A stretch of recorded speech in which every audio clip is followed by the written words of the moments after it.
How's going, guys? Welcome to the channel. In this video we are gonna see, what if Naruto was the demon Meister and built Harem in Soul Eater, Part 1. Huge shout out to Oso1991 for this story. If you wants to see awesome fanfiction like this, don't forget to subscribe. Now let's get into the video. A blade emerging from the mist, serpents slithering from the treetops, a crow flying through the thunderstorm, flames being fanned through the ruined buildings, the moon shattered and falling to the earth. Naruto groaned as he blinked sleep away from his eyes. Bright lights blinded him as a figure leaned over him. The figure's glasses shone and a toothy smile leaned closer towards him. Ah, he's awake! Note to self. Use a larger quantity of a more potent anesthesia as subject's body is able to metabolize current anesthesia quantity. However, dissection complete and tissue samples removed successfully. God damn it, Stein!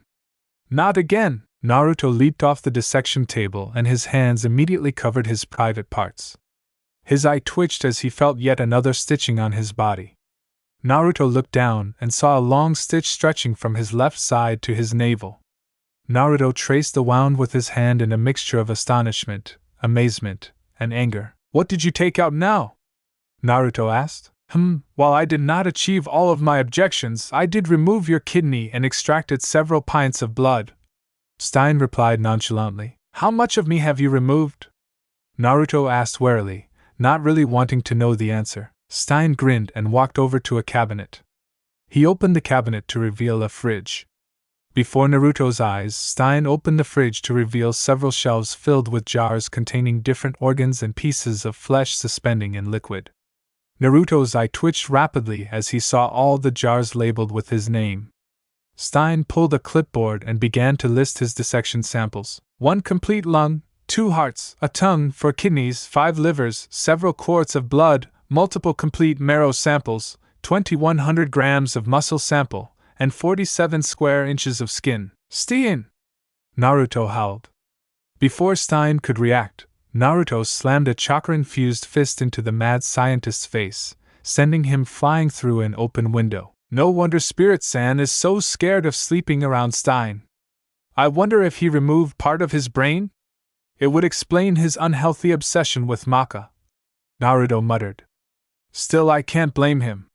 He's trying to be a parent at the very least. Naruto looked around and to his relief, spotted his gear sitting on a table nearby. While he pulled on his clothes, a pair of arms draped around his neck. Naruto smiled and gently clenched one of the hands before turning around. Hey Miyako-chan, how'd you sleep? Better than you apparently, Naruto-kun. Naruto smiled. Miyako was a beautiful, silver-haired woman a head shorter than Naruto. Whenever she was around, Naruto could not help but be reminded of the moon. Ironic considering she was once the Jubi and was sealed inside the moon. Graceful, pure, and flawless, she was so beautiful that everyone stopped when she entered the room. However, a frown marred her face when she saw Naruto's smile. You had that dream again, didn't you? Miyako asked softly. Naruto nodded. I dreamed about my past again. Naruto whispered. Just flashes, nothing clear. Miyako smiled gently. It's been thousands of years since then, Naruto-kun. You saved the world from utter destruction and released me from a madman's control. Enjoy this life now, Naruto. A world where you are freed from all the hate and violence from your time. Naruto hugged Miyako gratefully. I will, Miyako-chan. So don't worry about me. I will, because I'm your wife. And that's what wives do. Miyako replied cheerily. Now get ready, Shinigami-sama wants to see you today. Hi, Miyako-chan. Naruto-chan. Miyako-chan. Thank you for coming, Naruto smirked. You know I'm older than you, right, Shinigami-san? I forget, Shinigami-chop. You still owe me for the ramen bill you left back in Hokkaido. Next time you do that, I'll give you the Shinigami-chop on your head. Naruto rubbed his smarting head. Next time, warn me before you hit me. Miyako cradled Naruto's head in her bosom. Now, Naruto. It's alright. Anyway, as I was saying, the Shinigami said before he was interrupted. Kaweya. Papa loves you and Mama. It's true. Shinigami, Naruto, and Miyako turned around to see Spirit running towards them, anime tears streaming out of his eyes. Spirit tripped on the ground and began to roll about, weeping and blubbering his eyes out. The other three sweat dropped at the poor, pathetic man. As I was saying, Naruto-chan, I would like you to do me a favor, Shinigami said. What's the favor? I'd like you to take over Sid-sensei's class for a bit, Shinigami said. He'll be out as I will be assigning him missions for his skill set. And why not Spirit or Stein? Miyako asked gently. Good question, Miyako-chan, Shinigami answered. Well, for Stein, he burned through our budget for his numerous dissection subjects, including one protected species. As for Spirit, well, okay, I see what you mean, Naruto said. Within Death City, the great DMW Academy stood proud and tall overlooking the city. It is there that the next generation of weapon meisters and demon weapons. Currently the latest class of weapon meisters and death weapons were waiting for their class. Hey Maka, did you hear the news? Soul asked his partner. Maka looked up from her book. What news? Maka asked. Apparently we have a new teacher while Sid-sensei's out, Soul replied. Some guy named Naruto. Never heard of him, Maka muttered. The door banged open to reveal Black Star and his partner, Tsubaki. Maka tuned out Black Star as Black Star began boasting loudly about how he was the best and how he was going to surpass everyone. Maka felt sympathy to the kind-hearted girl that was partnered with Black Star. It must be extremely difficult for Tsubaki to deal with the loud and excitable Meister. Black Star, please calm down. It's only class time, Tsubaki said softly. Why should I? They should be honored to be in the presence of a god. Maka sighed as Black Star started on another grandiose rant. She heard someone sit near her and turned to see Kid and his partners, Liz and Patty. Patty waved happily at her and Soul while Kid nodded to her. Morning, Maka. Morning, Soul, Kid said simply. It's a beautiful day, isn't it? Why? Soul asked. Liz sighed. We were nearly late because a new street market opened and all the stands were completely symmetrical on both sides. Fruit stands facing fruits, meat stands facing meat, etc. Liz explained. It was beautiful, Kid cried happily. Liz, Maka, and Soul's sweat dropped while Patty laughed and clapped her hands. So Kid, did you hear about the new teacher? Soul asked. Kid nodded. Apparently he's one of Chikyu's old friends, Kid explained. Naruto-sama and his wife Miyako-sama worked alongside Chikyu during the wars with the witches. Wow, he must be quite the Meister, Maka said. I can't wait to learn from him. What about Miyako? Soul asked. Is she a demon weapon? Yes, she is. She's one of the most powerful death sides ever, but she has only partnered with Naruto, Kid explained. Even your father, Spirit, pales in comparison to Miyako-sama. Really? Soul asked, interested. Looks like we're getting some good teachers. Before Kid could reply, kabuki music filled the air. All the students quieted as the kabuki music became louder and sakura petals began to float down all over the classroom. Storms stop at the sight of me. Enemies tremble and weep just at the mere mention of my name. Babes stop crying while women swoon at my presence. Prepare for the coming, the arrival, the entrance of the great, the brave, the mighty, the ever-handsome Naruto-sama. With a cloud of smoke, Naruto appeared on the top of the teacher's desk in a ridiculous pose, standing on one leg. He was about 6 feet tall, had spiky blonde hair with a black strip of cloth over his left eye. He wore a blue vest over a dark orange muscle shirt and black pants. He had tattoos on the upper part of his arms, steel-covered boots, while his arms and hands were protected by bracers and steel-backed fingerless gloves. His most noticeable feature were the birthmarks on his face. Naruto waved his arms as he felt his balance begin to waver because appeared on top of an apple that Maka had left for the teacher. The apple rolled due to Naruto's weight, and he flipped in the air, landing on the desk, face first. The students' sweat dropped at their teacher. Are you sure this is the same guy you're talking about? Soul asked. Kid nodded. I'm pretty sure. Kid muttered. Not exactly as impressive as you said, Kid. Liz whispered. I like him, he's funny. Patty piped in. Man, this teacher's great. Black Star whispered loudly. Tsubaki sighed. Because he did exactly as what you would have done. Tsubaki replied. Naruto-kun, did you do that stupid routine again? All the students turned to see a beautiful white-haired woman walk into the room. Immediately, the majority of male students had hearts in their eyes, while most of the girls either glared in envy or felt the harsh feelings of inadequacy. The woman swept Naruto into her arms and began to stroke his hair. She was a head shorter than Naruto, and her long hair flowed to the middle of her back. She was dressed in a sleeveless white blouse and simple but comfortable jeans. She wore boots that reached her knees and steel-backed gloves, much like Naruto. "It's not a stupid routine, Miyako-chan!" Naruto cried. "It's the proud tradition of all sages. Oh, just grow up, we're in the middle of a classroom," Miyako whispered. That only seemed to make Naruto cry louder. "The academy? No, Iruka-sensei! Not a paper test!" The students' sweat dropped as their new teacher continued crying tears. "Seriously, this is our new teacher," Maka whispered. "He's like my father!" She shivered as she heard a faint cry in the air. After a minute, the two teachers stood side by side in front of the class. The woman smiled at the students, making many of them make students melt in happiness. "Hello, class. I am Miyako Namikaze, and this is my husband, Naruto Namikaze. We'll be teaching you advanced combat and strategy. While we will be teaching strategy together, during practice spars and practicals I will be teaching the demon weapons. My husband Naruto will be teaching weapon meisters. Yosha!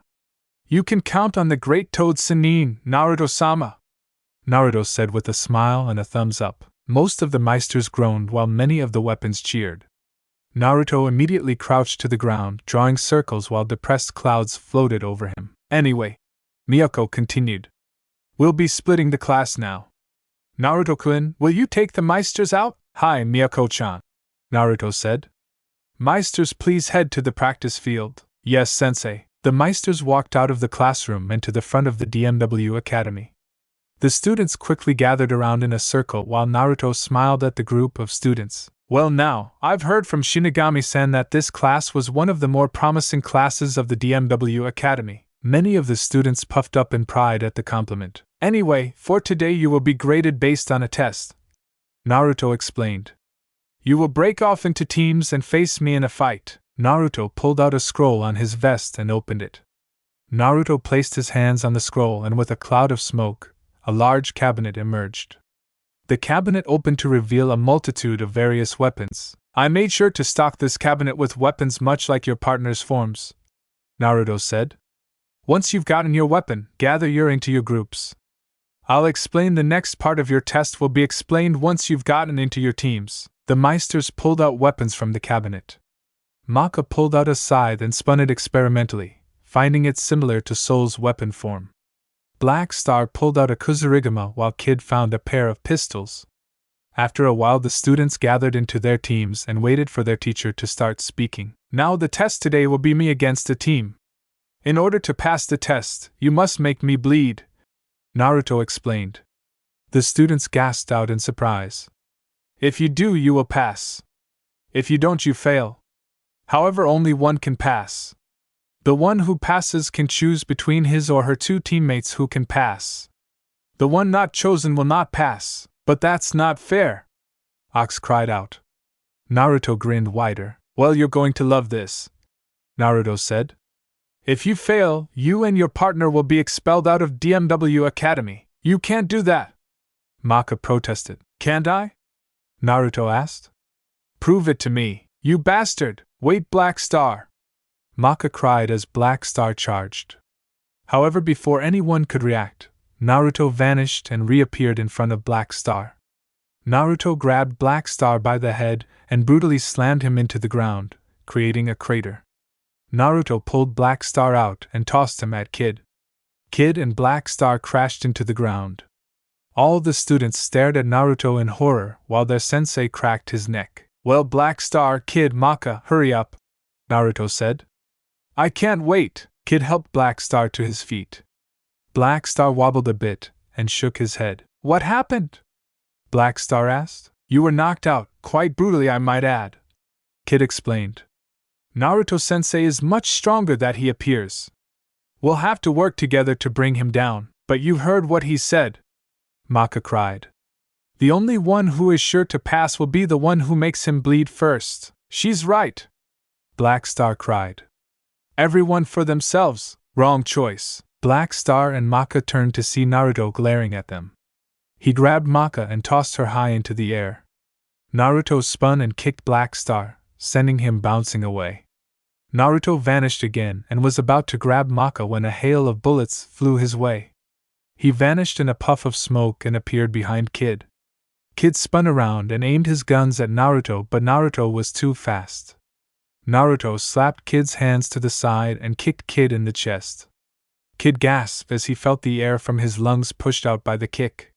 He was sent tumbling away while Maka finally hit the ground, hard. Naruto cracked his knuckle. Is that all you Meisters have?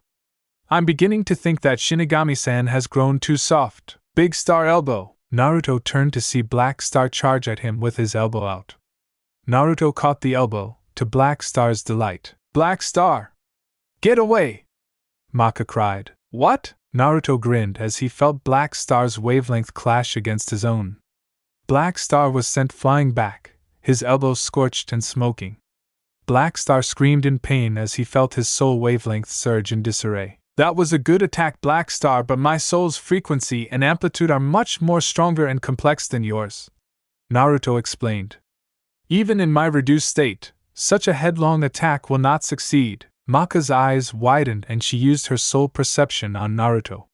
She gaped in horror at what she saw. Naruto's soul was huge. Larger than any soul she had even seen, surrounding Naruto in a dark blue orb.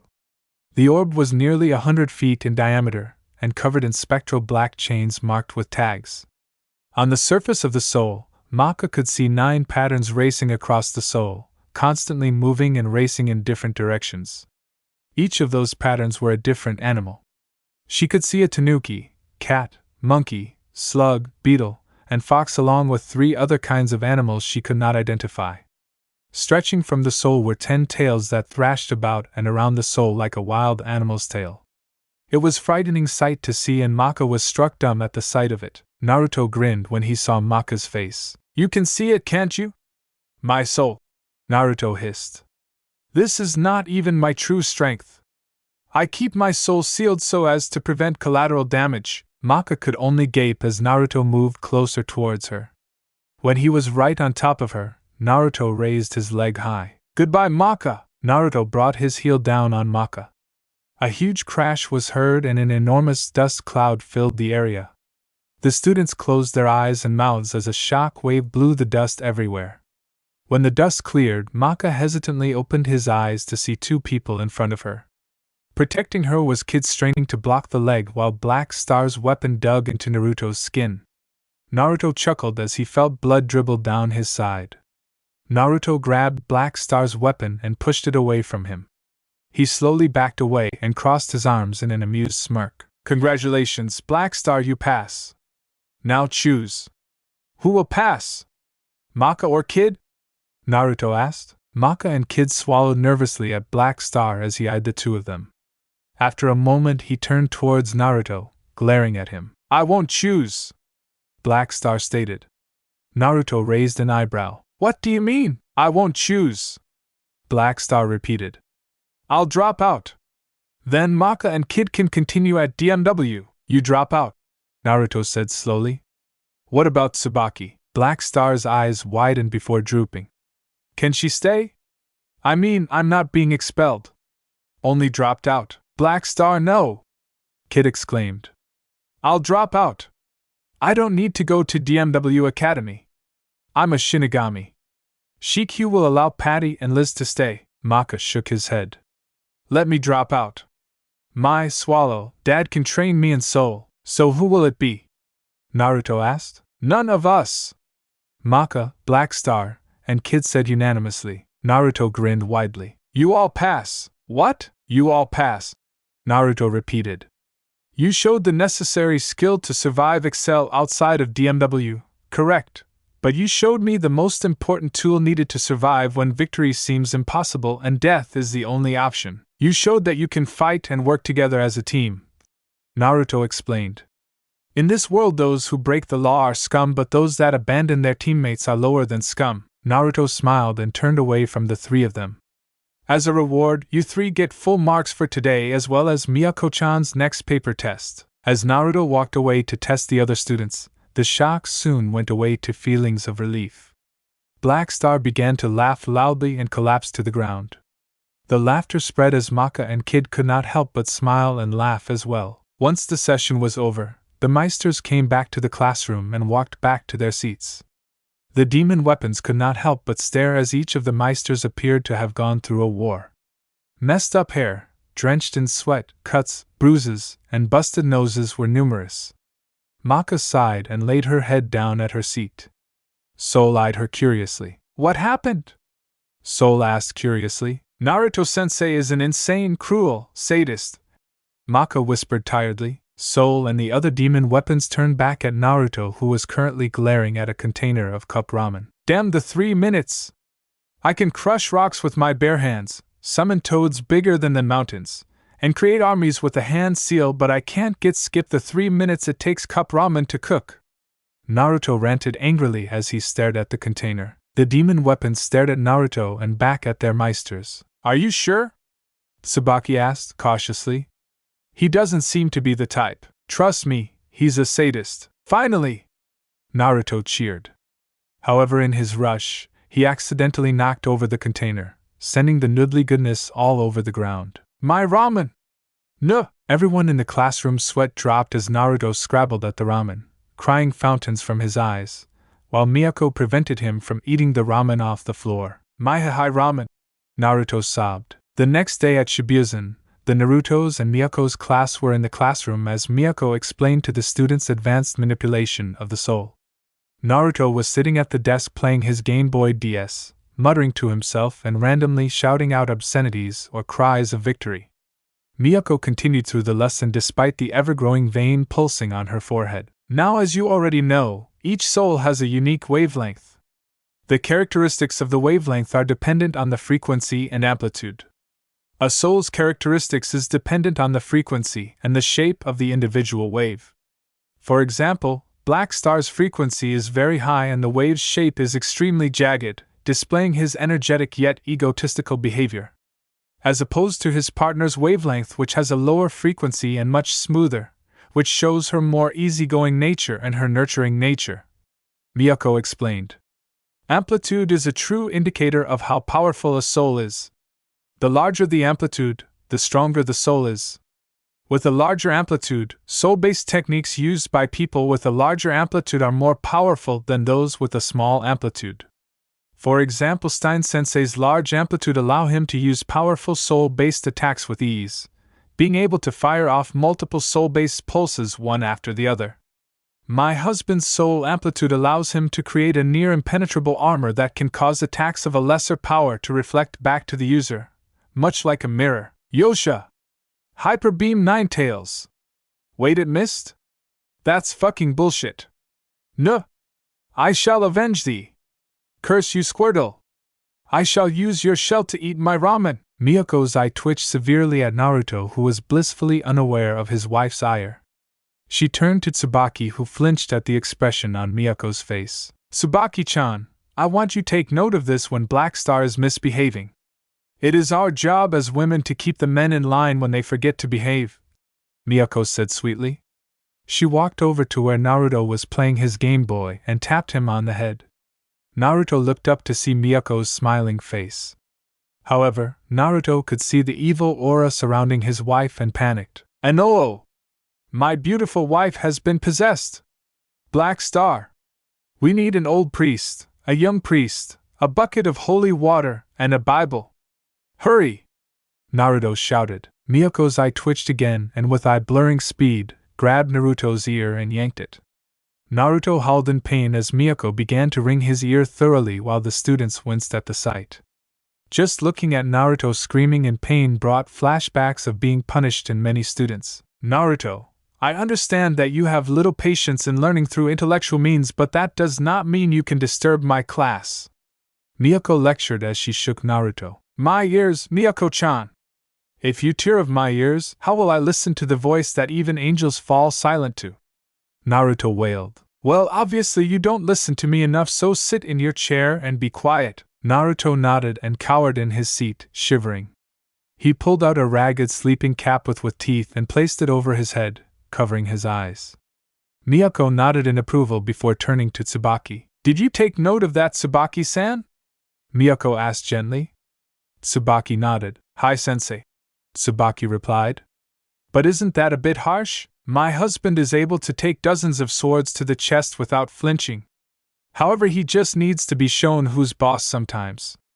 I can tell the Black Star's the same way," Miyako said cheerfully. "He'll need to learn manners by the time school's done.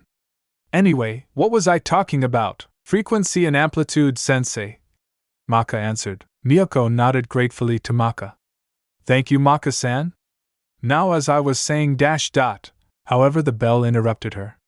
As the students packed up their materials, Miyako assigned them homework, causing much of the class to groan. However, they calmly exited the classroom, leaving Naruto and Miyako alone in the classroom. Naruto smiled as he helped his wife clean up the classroom and the papers on the desk. "Any, Miyako-chan? Did you have to pull on my ear so hard? That really hurt," Naruto whined. Miyako smiled serenely. "You deserved it, Naruto-kun, but how about I make it up by cooking you your favorite dish?" Miyako said. Naruto brightened up. You're the best raging demon sealed in a moon then turned beautiful model wife that any guy could have," Naruto said. He reddened slightly as Miyako gave him a kiss in the cheek. "And don't you forget it, Naruto-kun. Naruto." Naruto stepped out of the doorway only to have his face meet the bottom of Spirit's shoe. Naruto howled in pain and glared at the irate Death Scythe. "What the hell is your problem, Spirit? Why did you hurt my Maka-chan?" Spirit demanded. "As her papa, I should kick your ass from here to China." "Oh really, huh?" Naruto said. "Bring it, don't make me," Spirit warned. Naruto grinned wickedly. "Maka's chest is so flat I thought she was a guy in a dress," Naruto said. A vein began to bulge in Spirit's face. "What did you say?" Spirit screamed in outrage. Miyako's sweat dropped as auras manifested around the two men. Spirit's being the shape of a dragon whilst Naruto's formed the shape of a devilish beast. Both animals were snarling at each other. "You heard me! I've seen mosquito bites bigger. Maka is still growing," Spirit defended. "She'll no doubt be a beautiful woman with lovely breasts. Face it, she's a washboard, Oruk!" Spirit roared. "Dai Naruto Namikaze!" Blades popped out of Spirit's body while Naruto pulled out a huge Zanbato. The two gave an epic battle cry that chilled anyone that heard it and charged at each other. "Miyako Meteor!" Naruto and Spirit both gasped as an hand clamped on both their necks. Before they knew it, both of them were thrown to the ground with alarming force, creating two craters in the middle of the hallway.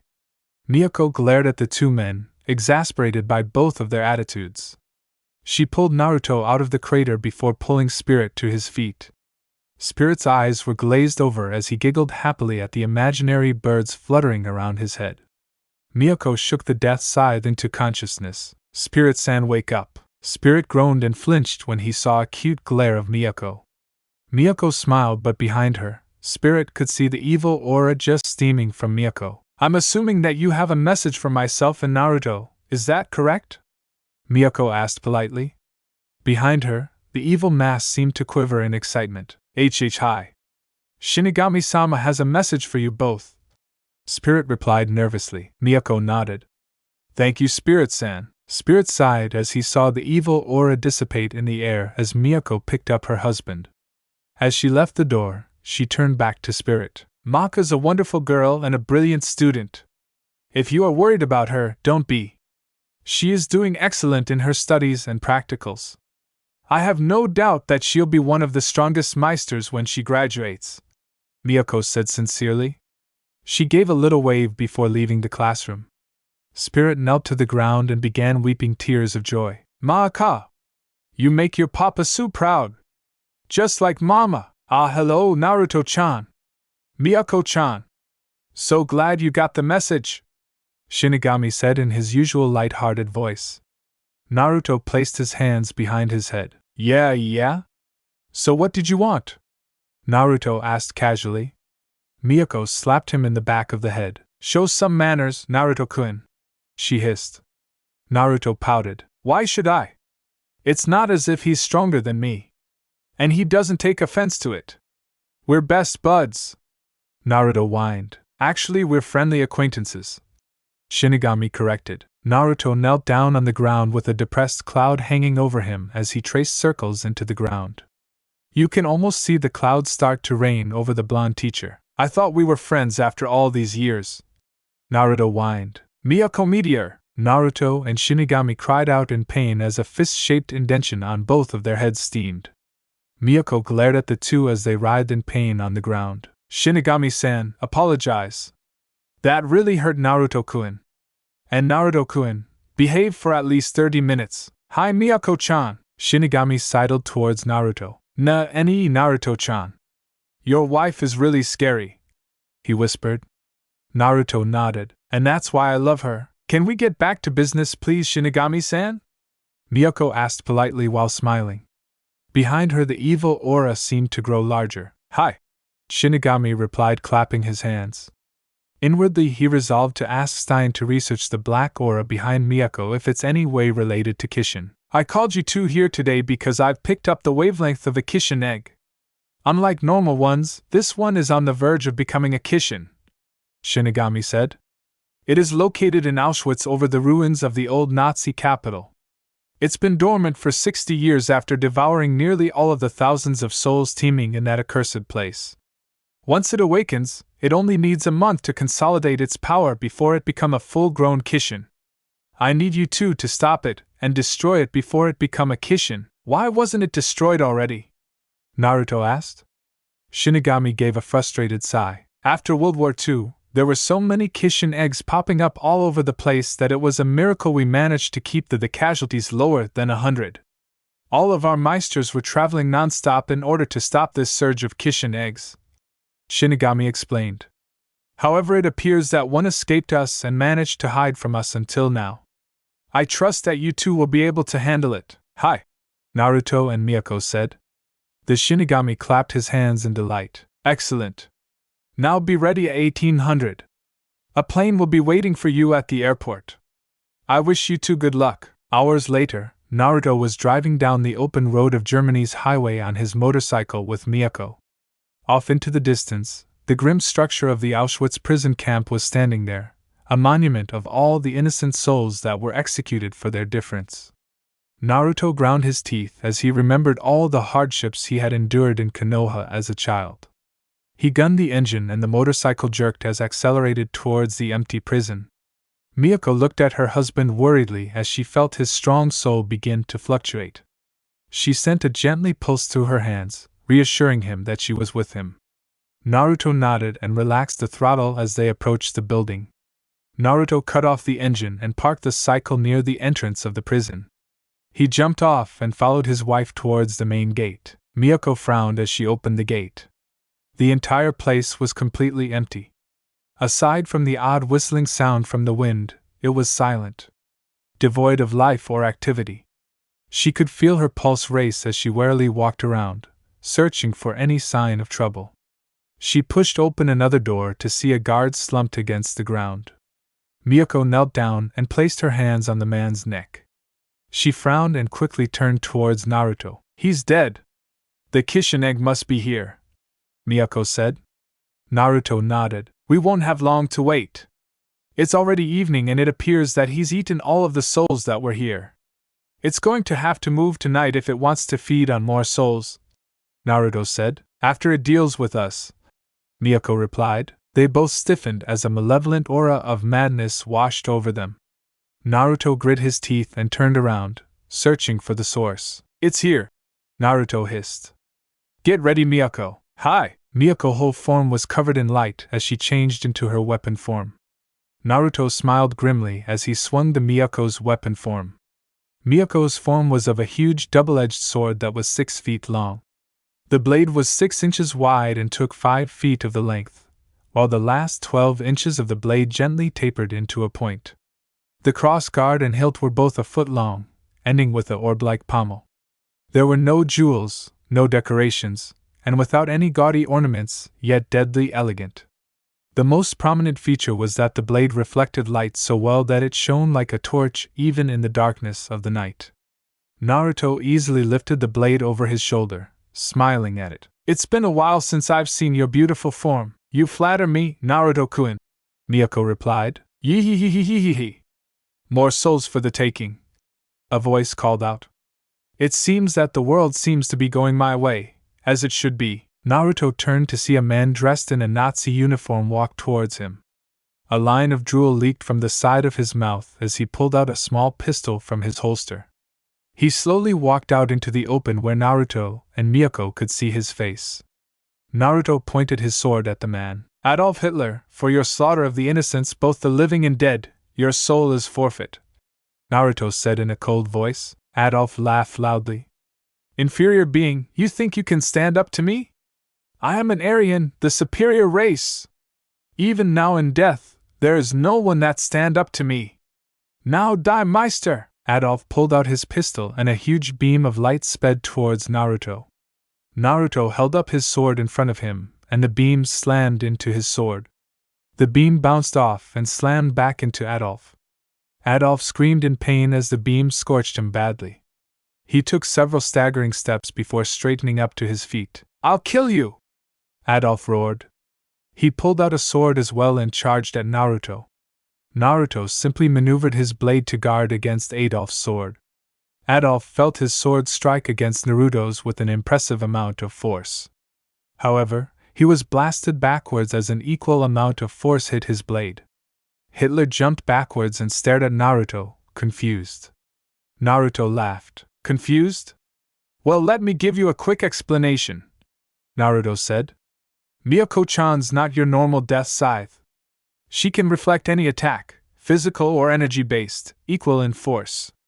That impact you felt just now was your attack rebounded to yourself." Hitler stared at the sword in shock and pulled out his pistol, firing several beams at Naruto. Naruto raised his blade and blocked the shots with the flat of his sword. The shots came racing back at Hitler. Hitler ducked the first shot, but the next 3 shots hit him, covering his body in a huge cloud of debris. Hitler staggered to his feet and weakly raised his sword at Naruto. Naruto smiled. "Glad you're still alive, else this would have been boring." Naruto vanished and reappeared above Hitler. Hitler raised his sword and blocked Naruto's blade. The impact of the swords created an enormous crater, forcing Hitler to his knees. Another impact slammed against Hitler, crushing him even further into the ground. Hitler panted and he fired his pistol downwards in a desperate attempt to escape. He flew high into the air and frantically searched for Naruto. "Looking for me?" Hitler turned around to see Naruto's hand raised. Naruto slammed his fist into Hitler's stomach, sending him crashing towards the ground. Naruto landed right beside him and raised his hand again, this time his fist crackling with energy. "Soul Crusher!" Naruto slammed his fist into Hitler's arms and legs. Hitler cried at the force of the blows. However, he felt Naruto's wavelength surge through his arms and legs just before they clashed with his own wavelength. The discord from the 2 wavelengths caused Hitler's arms and legs to explode, leaving him with just a torso. "Oh! How could I lose to someone like you? I'm an Aryan!" Hitler screamed. Naruto glared at the man as he stabbed his sword into the man's side. "Death is too good for you, demon. Enjoy an eternity of pain," Naruto hissed. He lifted his sword before stabbing it into the man's head, then dragging his sword down the man's body, splitting him in half. A large kishin egg the size of Naruto was left in its place. Naruto stared at the egg in disgust before turning to Miyako. "Get rid of it, please. I can't stand the sight of it." "Sure, Naruto-kun." From the sword, a hand appeared and touched the kishin egg. The kishin egg became green as it was absorbed into Miyako. Miyako reverted back into her human form and turned to Naruto. "Let's go home." "Yes, sure." A happy ringtone permeated the air. Miyako pulled out her cell phone and opened it. "Hello?" "Yes." "Really?" "Of course. We'll be there." Miyako closed the cell phone and turned to Naruto. "Maka and Soul encountered a dark weapon. Spirit and Stein are already on their way," Miyako said. "We need to go now." "Sure, Miyako-chan." "Can you find them?" Naruto asked. Miyako nodded. "Give me a second," Miyako made a ram seal and glowed brightly. After a moment, she opened her eyes and released the energy. Spectre Ripple! A shockwave erupted from Miyako and raced away from her. Miyako waited until she felt the familiar wavelength of the two students. She pointed her finger in the direction where Maka and Soul were. That way, Miyako instructed. Naruto nodded and made several hand seals. He finished with the dragon hand seal and glowed a bright yellow. Miyako-chan, hold on. Hi! Ninpu, March of the Omnipotent God! Naruto and Miyako vanished from the sight, leaving only a small wisp of dust in their wake. In Italy, Maka stared at the sight of Medusa. Using her soul perception, she could see the size of Medusa's soul. The soul was huge and arrow-like tails waved about in the wind. Medusa stared at Spirit and Stein with an excited expression as she waved her arms in their direction. Vector arrows! A huge multitude of arrows flew towards Stein. Stein and Spirit began to synchronize their souls. The two souls' resonance created the energy to produce a blue energy blade that appeared from Spirit's edge. Stein spun the scythe about and launched the energy at the arrows. Witch Hunter! The blue energy ripped through the arrows, protecting himself and Maka. He stared at Medusa as she summoned a snake to pick up the fallen body of Krona. I would really like to play with you a little longer, but right now I have to excuse myself. Ta-ta, Medusa said. You're not going anywhere. Medusa turned around to see Naruto right next to her. Naruto raised his palm and a spiraling orb materialized, howling with energy. Naruto shoved the orb into Medusa's stomach and pushed against her body. Rasengan! Medusa crashed down into the ground, creating a large crater in the street. She struggled to gain her breath and coughed blood from her mouth. She could barely breathe as her insides were severely damaged by the surprise attack. Medusa looked down and was not surprised to see a spiral burn on her midriff. She slowly stood back to her feet and glared at Naruto, who was still standing in the air. You'll pay for that. Snake, Cobra Cabra, too slow. Medusa's eyes widened to see Naruto standing right in front of her. Just as with Black Star, Naruto grabbed her head and slammed it to the ground. This time, he kept his hold on Medusa's head and began to channel his soul's wavelength into his hand. Soul Crusher! An enormous crater appeared around Naruto and Medusa. Naruto released his hold on the witch and stood tall in the crater. He hefted his sword high into the air, ready to make the final blow when he heard a high-pitched screech from inside the chapel. Blood Needle! From the black blood on the ground, a thin needle sped towards Maka and Soul. Maka could not move in time and Spirit was too far to help. Maka closed her eyes and waited for the worst. After a moment, she hesitantly opened her eyes to see Naruto in front of her, with his sword blocking the fatal attack. The needle crumbled to dust in front of Naruto. Naruto turned and grinned at Maka. You okay, Maka? Maka nodded. Hi, Sensei. Naruto sighed in relief and stepped outside to see Medusa and Krona gone. Miyako reverted to her human form and began to apply a cream over Soul's wound, sealing up the wound.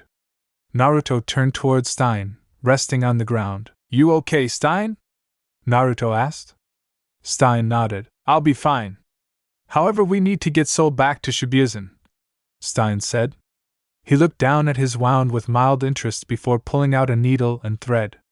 With skill born of thousands of surgeries and dissections, he closed his wound in mere seconds. There, now let's get going, Stein muttered. He grunted in pain as the adrenaline wore off. Naruto chuckled and helped Stein to his feet. Thanks, no problem. Spirit walked over to Maka and Soul and knelt down. Maka looked towards her father with worried eyes.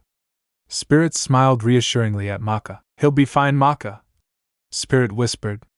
Now let's go home. Yeah, Papa. The next day, Maka was in the infirmary staring sadly at Soul's sleeping form. Her eyes began to water as she recalled the events of the previous night over and over again. How Soul continually protected her and used his own body to shield her from Krona's sword. Just looking at Soul made her feel helpless and weak. It pained her far more than any wound she had ever suffered. Nani, how long are you going to stay there crying, Maka? Maka looked up to see Spirit standing over her. Instead of the goofy love-struck look on his face, he had a serious hard look on his face, similar to the one that he had when he saved her last night. Spirit sat down next to Maka and glanced at Soul before speaking. Being a Meister or a demon weapon at Shibuzen means that you are willing to risk your life on the line every time you hunt for Kishin eggs. Soul knew that, and that's why he protected you. But he also knew that with all your smarts and skills, you have nothing else, Spirit said bluntly. Maka stared at him in shock. He never insulted her but always supported her despite her rather harsh refusals. Spirit caught the look of Maka and grinned apologetically. Your mother was a talented Meister. After all, without her, I would have never been able to become a Death Scythe. However, what very few people knew is that she was extremely skilled in projecting her soul in a matter of ways. I remember one time we were against a Kishin egg and I was knocked away. Yet she calmly pulled out an ordinary knife and stabbed her foe by channeling her wavelength through the blade. Spirit reminisced. But back to the point, look at your teammates. Black Star and Kid are both extremely skilled at hand-to-hand combat. My Meister Spirit is able to fight by himself, one in equal standing to most 3-star Meisters. Spirit explained. He took a deep breath and sighed. The point I'm trying to express is that even though we work in pairs, you have to learn to stand on your own 2 feet. After all, it's better for you and your weapon if you have something to fall back on. Let this experience be lesson to you, Maka. Spirit gave her a soft hug before walking to the door. As he reached for the doorknob, he heard Maka speak. Papa? Yes, Maka? Spirit asked. Thank you for saving me and being my father, Spirit smiled. You're my daughter. No matter what, I will always love you. Spirit opened the door and walked outside the infirmary. He closed it behind him and sighed deeply, savoring the moment. How'd it go? Spirit turned to see Naruto lounging against the wall. He had a knowing smirk on his face that annoyed Spirit. You were right, Naruto-san. Maka needed to hear that, Spirit said. Naruto grinned and placed an arm over Spirit's shoulders. She's a strong girl, Spirit. I know that she'll always be your little girl, but the rest of the world won't see her that way. Trust me, from the way she's going, she'll go far, Naruto reassured.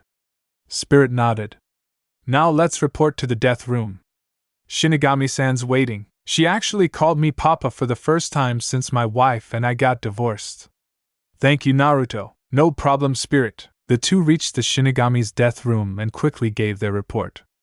After the Shinigami dismissed the both of them, the pair walked back to where Miyako was teaching the class. Naruto paused as he reached the door and squeaked in horror. Spirit noticed and turned to see Naruto frozen in shock. What's wrong, Naruto? We never finished our duel. We have shamed the man Law 173, subsection A, paragraph B, addendum 1A of the Man Code. Naruto whispered in horror. One of the most important rules. Spirit blanched as well. You're right. We must complete it as soon as possible. We must be quick about it. Do you have your materials? Naruto asked frantically. Of course I do. I have them on my person at all times, Spirit replied. Naruto sighed in relief. Then let us honor the man Law. Naruto and Spirit slammed open the door to the classroom and hurriedly rushed in. Miyako stared at the pair in shock as they lifted the desk from its original position and carried it to the middle of the room. Miyako noticed the worried expressions on the two men and turned to her husband. Naruto-kun, what's wrong? Nothing, honey, we forgot to honor the code, Naruto said worriedly. The code? Miyako asked. Spirit nodded in agreement. The code that men have honored for thousands of years, Spirit said urgently. We cannot call ourselves men if we do not honor the code? What is it? Miyako asked, concerned for both her husband and Spirit. We must face each other in a duel dash, Naruto exclaimed in a hushed voice. Of the most sacred kind, one where it pits our strength and intelligence against each other in the most fair way possible. Naruto finished. The atmosphere began to tense as both Spirit and Naruto reached into their pockets, auras glowing and the fires of battle roaring in their eyes. They stared at each other before they whipped out their hands and slammed it on the desk with a resounding thud. When their hands moved, 2 card decks were on the table. Duel! They cried as they began to draw cards from their decks. Miyako's eye twitched as she recognized the cards. Are those Yu-Gi-Oh cards? Miyako whispered in disbelief. Naruto nodded. Yes, the noblest and most honorable way to duel since they came out in 1999. Now whose turn is it, Spirit? It's mine, Spirit responded. I summon Luster Dragon in attack mode and end my turn. Yosha! A worthy move, my rival! I shall respond by playing Brain Control and use your monster to summon Thestalos the Fire Monarch. As the two men dueled, either one noticed the angry teacher staring at both of them. She finally snapped when Naruto gave a loud cry of delight as he summoned his favorite card. I summon Dash! Miyako-chan, what are you doing with my Beast King Barbaros? Naruto asked. Tell me, Naruto-kun, Spirit-kun, why I shouldn't tear this card apart before I punish the two of you for interrupting my class? Miyako whispered. Naruto smiled widely. That's easy, Miyako-chan, Naruto said happily. Really, Naruto-kun? Because that card you're holding is a holographic, first edition card that can be sold for a high value amongst traders. Isn't that right, Spirit? Indeed. It is one of the more prized cards due to its multiple effects. That was the final straw for Miyako. She tore the card into pieces before grabbing the two men. The two men blubbered in fear as a highly malicious aura that would make even Satan hide in terror appear behind Miyako. You disturbed my class for a card game? Miyako snarled. I guess we did, Naruto said calmly. Seemed better in hindsight. Die. And so the class learned 3 valuable lessons that day. 1 was to never to disturb the class. 2 was to always be respectful of the teacher. And 3 was that it is physically possible to beat someone to death using their own skull. Notes: Soul Crusher, a technique that sends a large surge of energy from one body to the next through a soul's wavelength. This surge is enough to cause a disturbance in the target's own wavelength, and create a rejection of the energy by the target's soul, as well as inflicting massive amounts of internal damage. This rejection damages the body by either causing an explosion or a shockwave depending on the strength of the target and the amount of energy discharged by the user. Spectre Ripple. After charging a massive amount of energy, Miyako can send a dense pulse of her own wavelength via a shock wave to locate any familiar wavelengths she encountered before. This technique requires a huge amount of energy and control to be used successfully. However, it can locate a Meister a distance of over 1,000,000 miles with a margin error of 1/4 of a mile. Ninpu, March of the Omnipotent God, an upgraded version of the famous Flying God technique. This version creates a second skin of chakra around the user and anything that touches the user. Anything within this second skin is unaffected by space and time. With it, the user can spend months, even years within this vacuum, while to the outside world, not even half a second has passed. However, to use this technique, it requires an extremely intricate amount of seals made in ink created by using the user's own blood mixed with enough chakra to rival the three-tailed Bijou, Miyako's sword, capable of reflecting any force inflicted against her with an equal amount of power, allowing her to reflect beams and soul-based attacks and create and generate an equal amount of force against anything that strikes her.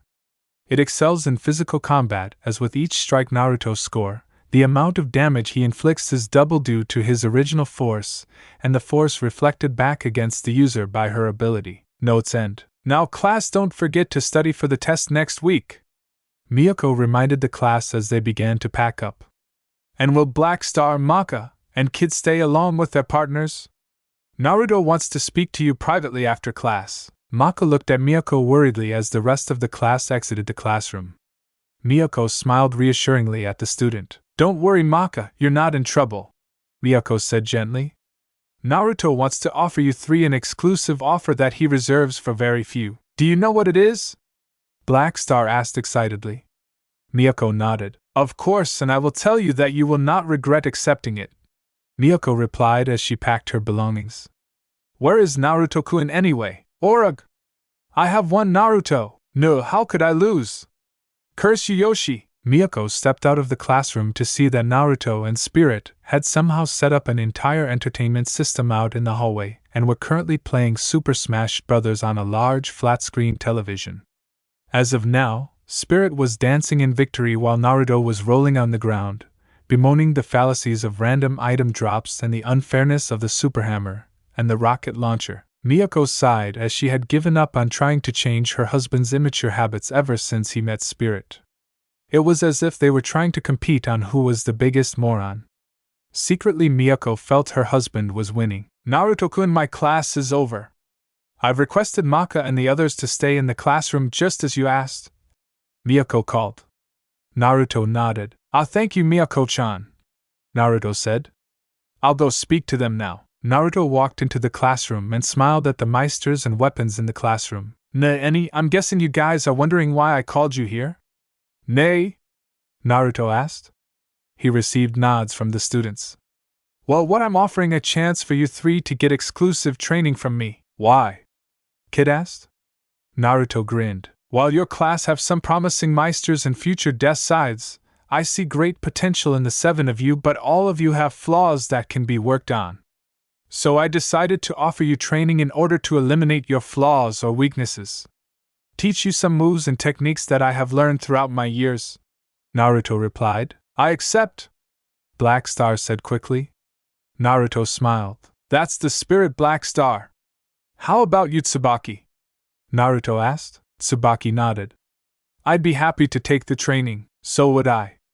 I can't be weak all the time," Maka added. "It wouldn't be cool to sit out while Black Star has all the fun." Soul said. "I trust you will teach us to the best of your ability," Kid said. "I'll stick with Kid. Wherever he goes, me and my sister will come." Liz piped up. "This'll be fun!" Patty cried. Naruto gave them all a patented eye smile. "Excellent, now just sign these so that Shinigami-san will understand that I'll be taking you out from your classes from time to time." Naruto handed out a contract to each of the meisters and weapons and waited until they were all signed. Naruto chuckled as he tucked the papers into his vest and clapped his hands. "Wonderful, now if you die under my training, I won't be responsible." Ta! Before anyone could stop him, Naruto vanished in a puff of smoke. The expressions on everyone's faces except for Black Star and Patty were a mixture of shock, disbelief, and fear all mixed into one. It was a long moment before any of the 5 could speak. "What have we done?" Liz whispered. "I'm starting to regret this already," Maka said in a low voice. "Not cool." A few days later, Miyako was with the class reviewing several key topics that were going to be on the test. As she looked around the class, her eyes could not help but wander to the empty seats of Kid, Patty, and Liz. She pursed her lips in concern before turning back to the rest of the class and continuing her lecture. However, her looks of concern were not passed over as Maka and Soul felt apprehensive for their 3 friends. While calm on the outside, she could not help but feel terrified as her mind replayed the first fight with their eccentric sensei. Those cold eyes and merciless methods of breaking down his opponents. Soul looked at Maka in concern as he felt her wavelength begin to go out of control. He quickly grabbed her hand and squeezed it reassuringly. Maka looked at Soul in surprise. "It'll be all right, Maka." Just those words and the caring eyes of her partner was enough to soothe her. She gave a grateful smile to Soul before turning back to Miyako. Soul's eyebrow rose when he realized that Maka wasn't letting go of his hand. He shrugged and decided to let her be. It wasn't as if he liked it. "Right." Miyako stopped and smiled knowingly when she spotted Soul and Maka holding hands. She gave a small giggle and was about to continue on her lecture when the classroom door banged open. The students lazily turned towards the door as Naruto interrupting the class had become almost routine for them. "Hello, my lovable students. I return to the 3 of your flock. No need for thanks. Though charitable bowls of ramen will be gladly accepted." The class ignored him and turned to see Liz and Patty supporting a nearly catatonic Kid. Everyone was taken aback at Kid's appearance. It didn't look like he had been through a war and back.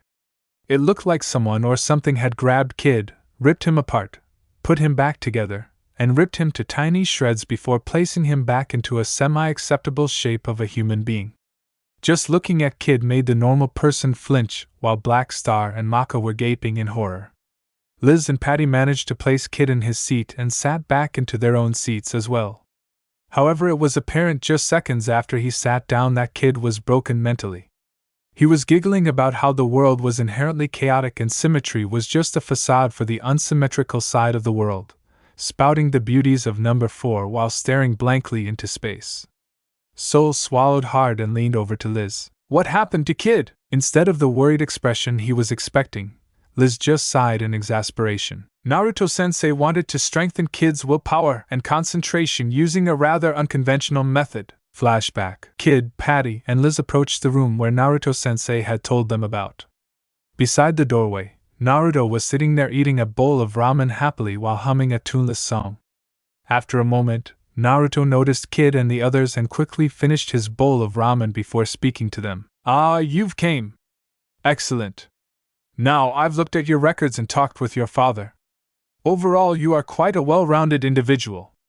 Skilled with your weapons, excellent hand-hand combat, and the abilities that come passed down from being the son of Shinigami-san." Kid smiled in pride at Naruto's compliments. "However, you have one humongous flaw that I'm sure Liz and Patty can attest to. This flaw, while humorous, can be the cause of a moment's hesitation from saving your friends. Liz, Patty, can I assume you know what it is?" Naruto asked. Liz and Patty nodded. "His love of giraffes," Patty replied. Naruto's sweat dropped. No. Liz, his love for symmetry?" Liz asked. Naruto nodded. "Correct. Now it has gotten to the point where you are willing to take a free hit just because something is beautifully symmetrical. Your love of symmetry is not bad, but it shouldn't distract you from a fight. So I'm going to strengthen your concentration," Naruto explained. "So please step inside." Kid, Patty, and Liz all walked in to see that the room was completely empty aside from 3 stone pillars about 7 feet high. Before anyone could react, Naruto had them tied up to the post with chains and their hands and limbs shackled with restraints. Kid looked in confusion at the shackles while Liz was frantic about the chains. Naruto gave them a wide smile at the 3 of them that sent chills up their backs. "Now that you're all strapped in, let's start." He walked into a closet and brought out a screen and projector. He set it up in front of the 3 students and turned to the students. "This exercise is to strengthen your concentration. I will play a video and you have to pay attention to the video no matter what happens. When the video has ended, I will ask you 10 random questions. If you answer at least 6 correctly, I will let you pass. If not, we will repeat this exercise again. Patty, Liz, you cannot help him to answer the questions, but you can encourage him and help him focus as I will be doing my best to distract him. Understand?" "Yes, sensei," Liz sighed in relief as Naruto turned on the projection. It didn't seem like it was a hard test, and Kid was attentive. However, Liz's sweat dropped when she realized the video was about the mating patterns and reproduction of the platypus. Where in Kami's name did Naruto-sensei get a video like that? As the video was running, Naruto walked over to a closet and stepped inside. After a few moments, he came out wearing a costume of the number 4. Liz's sweat dropped as Naruto pranced about the room in the costume, looking completely ridiculous. She turned over to Kid, who was crying at the sight. Liz sighed as she knew the reason. 4 was inherently asymmetric, but also Naruto had made it so that nothing about it was at all symmetric. The colors, the patterns, the texture, the shining buttons, just about every quality of the costume was asymmetric. Add into Kid's extreme case of OCD and it was Kid's worst nightmare come to life. "No! Take it away!" Naruto continued on dancing around in his costume, doing his best to distract Kid while inside the costume. Liz already saw Kid dropping into a depression and madness while Patty was laughing uncontrollably at Naruto's antics. She tried to help Kid focus, but the distraction was too much for Kid. When the movie ended, Naruto walked in front of Kid and quickly asked him 10 questions. Unsurprisingly, Kid got them all wrong as the distance between him and the garish, gaudy, flamboyant costume of the number 4 was too much for Kid and sent him into a depressive frenzy. Naruto sighed and knelt down to the projector. "All wrong. Try again. And Kid, please for the love of Kami take away that monstrosity against symmetry, or, you evil unsymmetrical bastard. Does not count as an answer. Concentrate." The projector started up again. This time, it was an artist lecturing about beauty of the abstract and asymmetric. Liz didn't try to help Kid as Naruto continued to prance about his gigantic number 4 costume, but also began to run around carrying a gigantic banner of the letter K that was as equally distracting to Kid. Patty began to laugh nonstop while Kid transitioned between fury, depression, desperation, anger, and insanity all through the video. "This is going to take a while," Liz muttered, and flashback. "So how long were you there?" Soul asked. "What time is it now?" Liz asked. Soul glanced at the classroom clock. 2:34, 17 hours, Liz replied. Soul blanched in disbelief. "You can't be serious?" Soul hissed. Liz nodded. I can't make this up. One video was of Naruto-sensei videotaping himself as he methodically moved everything in our apartment so that it was 4.44 centimeters to the right or left and at an angle of either 7, 23, or 44 degrees. Kid fainted several times during that video and suffered an aneurysm. Just then the class ended. The students began to leave class, some of them giving pitying looks to Kid, who was now blabbering praises to the flying spaghetti monster. Liz palmed her face and helped Kid to his feet. She and Patty waved goodbye to Soul and Maka and left the classroom with a now maniacally laughing Kid. Soul chuckled and turned to Maka. He frowned when he noticed the fear-struck stare in her eyes. Soul slowly waved his hand in front of Maka, to attract her attention. Maka blinked and turned to Soul. What? Are you alright, Maka? Soul asked. Maka nodded. Of course I am. Why wouldn't I be? Because you're worried about Naruto-kun's training, am I right? A voice replied. Soul and Maka turned to see Miyako smiling at them while holding a stack of papers. She laid the papers down and sat in the chair beside Maka.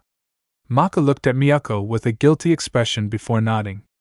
Miyako gave her a gentle hug and rubbed her back in a soothing manner. There, it'll be alright, Miyako whispered.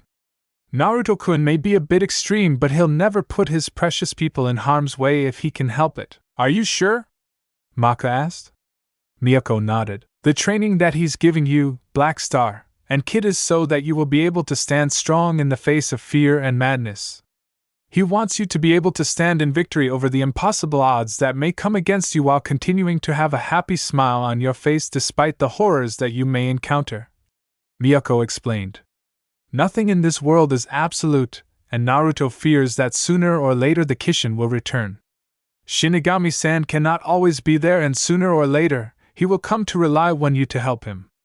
Trust in Naruto's training because he's giving you this training so that you will be able to trust in your own strength. Thank you, Miyako-sensei. There was a serene moment between the three of them as Maka and Soul contemplated Miyako's words. However, any scenic, beautiful moment the three of them had was shot down, cut into bloody quarters, and burned as Naruto and Spirit entered the classroom, both riding on unicycles while juggling bowling pins. You are growing weak. I can feel it, Naruto taunted. Ha! The only one growing weak is you, old man. Spirit fired back. Naruto's eye twitched. I'm not old yet, Naruto denied. Spirit smiled. You're older than Shinigami-sama. You are old, Baka. A vein pulsed in Naruto's forehead before he grabbed one of the pins he was juggling and threw it at Spirit. The bowling pin smacked Spirit in the arm, causing him to lose his balance and crash to the ground. Ha ha ha, my rival! You have lost! Now the score is 24-23 in my favor! Naruto crowed as he continued to juggle the bowling pins. Spirit jumped to his feet and pointed at Naruto. You cheated, you bastard! Spirit roared. I won and made you look uncool in front of your daughter, Naruto replied. Spirit turned around and saw Maka palming her face. His jaw dropped, and he knelt on the ground in despair. Kaka! Papa loves you and Mama! No matter if you think he is uncool! Spirit wailed. Just go away! Maka groaned. Naruto cackled. Yes, Spirit! Listen to your daughter and stew in the shame of your dishonor at the hands of the great, the mighty, the ever-sexy, Naruto Uzumaki Namikaze. I'll regain my dishonor by beating you. Come here! Spirit roared. He picked up a bowling pin and swung it at Naruto. Yipes! Naruto quickly maneuvered his unicycle away and pedaled as fast as he can from an irate and distraught Spirit. Back in the classroom, Maka turned to Miyako. I'm trusting my training to him? She asked in disbelief. Miyako opened her mouth, froze, then closed it again. She patted Maka and Soul on the head before leaving the class. I wish you good luck. The pair stared at Miyako as she left the classroom, leaving only the two of them. Maka groaned and laid her head against the desk. We're so doomed. The next day, since Kid was in the infirmary having his mind placed back together by Stein, Naruto was in the dungeons with Black Star. It was apparent in just a moment that training Black Star intellectually was just going to be a waste of time. Black Star was one of those people that learn the best through actions. Unfortunately for Black Star, It was perfect for Naruto to become sadistic and cruel. As soon as Tsubaki and Black Star had entered the room, Naruto had placed 4 bands around Black Star's wrists and ankles. The bands glowed once before causing Black Star to fall to the ground, completely motionless. "What the hell did you do to me?" Black Star roared while Tsubaki tried to help him to his feet. However, a spark zapped Tsubaki and forced her to back away from Black Star. Normally a soul's wavelength runs through a Meister's or weapon's body naturally, much like blood. However, those bands restrict your movement unless you forcibly channel your wavelength through them, Naruto explained. Once you master channeling your wavelength through your body, the amplitude of the wavelength becomes larger and your body becomes reinforced by your wavelength, making you faster, stronger, and tougher while also giving you faster reflexes and a few perks like this. Before Black Star's eyes, Naruto vanished. Black Star strained his eyes, trying to spot the blonde teacher. Tsubaki also turned around searching for Naruto. "Where are you?" Black Star asked. "Right here." Tsubaki jumped when she felt Naruto's breath behind her neck. She jumped back and instinctively went into a stance. However, she relaxed when she saw Naruto laughing. "Wow, that was great! You should have seen the look on your face." Naruto guffawed. Black Star stared at Naruto with stars in his eyes. "I'll be able to do that?" "That's awesome," Naruto nodded. "Glad to see that you are so eager. Now, Tsubaki, I'd like you to take this scroll and go see Miyako. She will be teaching you while I teach Black Star personally. I'll bring him back tomorrow." "Okay, hi sensei." Tsubaki waved goodbye to her partner before exiting the room. Black Star wiggled and slowly began to stand up. He could feel his soul straining to move as it pushed his wavelength through his entire body. It wasn't long until he was able to stand, but he felt woozy at the sheer effort it took to remain standing. Black Star smiled in triumph, but it quickly fell when he saw Naruto standing over him, carrying an extremely long sword. Naruto swung the sword and clipped a lock off Black Star's head. Black Star shivered as he stared into Naruto's eye, seeing the madness within them. A bloodthirsty smile stretched across Naruto's face as he raised the sword again. "Run, little rabbit!" Black Star screamed like a little girl as he began to run as fast as he could. As he ran, he could hear Naruto's wild cackling as he threw every weapon imaginable and then some at Black Star. Shuriken, kunais, axes, spears, javelins, clubs, swords, sabers, tridents, explosive tags, fireballs, and the occasional cannonball all flew at Black Star as he ran for his life from his homicidal teacher. He ducked another salvo of weapons and jumped away only to stare at Naruto in the face. Naruto cackled loudly and raised his sword high into the air. Black Star screamed so loudly that it chilled everyone within the academy before drowned out by Naruto's laughter. Back in the classroom the next day, Tsubaki hummed happily as she wrote down the lecture given to the class by Miyako-sensei. After Naruto-sensei had sent Tsubaki away, she found Miyako and gave her the scroll given to her by Naruto. Miyako read the scroll and began to teach Tsubaki advanced applications as well as shape-shifting through the manipulation of her wavelength. Tsubaki found Miyako to be a wonderful teacher as well as a mother-type figure. Before she knew it, the session was over and Miyako sent her home, despite Tsubaki's pleas. Tsubaki quickly corrected an error on her paper before returning back to the lecture. She resolved to ask Miyako-sensei for more training after class as she felt that Miyako-sensei was the best teacher she ever had as well as a role model. Tsubaki sighed as she imagined what her next lesson would be. Bang! Salutations, comrades! I have brought yet another of the lost sheep back within the flock. Yes, praise my kindness and build me a statue in my honor. The great Naruto-sensei commands so. As usual, the students ignored Naruto and focused their attention to Black Star. What they saw was troubling as Black Star was twitching uncontrollably, similar to a squirrel, and held a kunai close to his chest while making random dodges in the air as if he expected something to hit him. The student's sweat dropped as Black Star cautiously moved back to his desk, flinching and twitching all the way to his desk, not making one comment about how he was going to surpass God or how great he was. When he reached his desk, he ignored the chair but crouched down behind the desk so that his eyes were level to the desk. No one said a word as Black Star continued to make random flinches and twitches. Tsubaki leaned over to Black Star and knelt down beside him. Black Star, are you okay? Tsubaki asked softly. Black Star took one look at her and hugged her tightly. He began to bawl shamelessly into her chest. Don't leave me, Anu! Don't leave me with Naruto-sensei! Please! Black Star cried. Tsubaki stared at Black Star in shock before gently rocking the distraught ninja. There, Black Star, it'll be alright, she whispered. Miyako gaped at the scene before turning to Naruto, who was picking his nose. What did you do? Miyako asked. Naruto flicked the booger and smirked. I went easy on the young braggart. He'll be fine, Naruto said unconcerned. Now, where's Maka and Soul? I still have to train them. Bang! Naruto and Miyako looked at the door that had slammed close while two smoke trails led from desks where Soul and Maka were sitting. Naruto frowned. Ah, they left. Well, off I go to find them. Ja-any, Miyako-chan! He strolled out of the classroom, ignoring the stares of his students. The whole class remained completely silent aside from the sobbing coming from Black Star. Miyako sighed and palmed her face. Maybe I should switch with Naruto. This is getting ridiculous, Miyako muttered. No! We love you, Miyako-sensei! Later, Soul and Maka were digging in their feet as Naruto dragged them through the dungeons. Through the halls of Shibuzen, Maka and Soul saw the pitying stares of the students as they watched the two students being dragged by the infamous teacher. Naruto was oblivious to their distress and began to loudly comment on how exciting that their training would be and how special it would be for the both of them. He also spoke of how they would never forget this experience and no matter what. If anything, it increased their distress.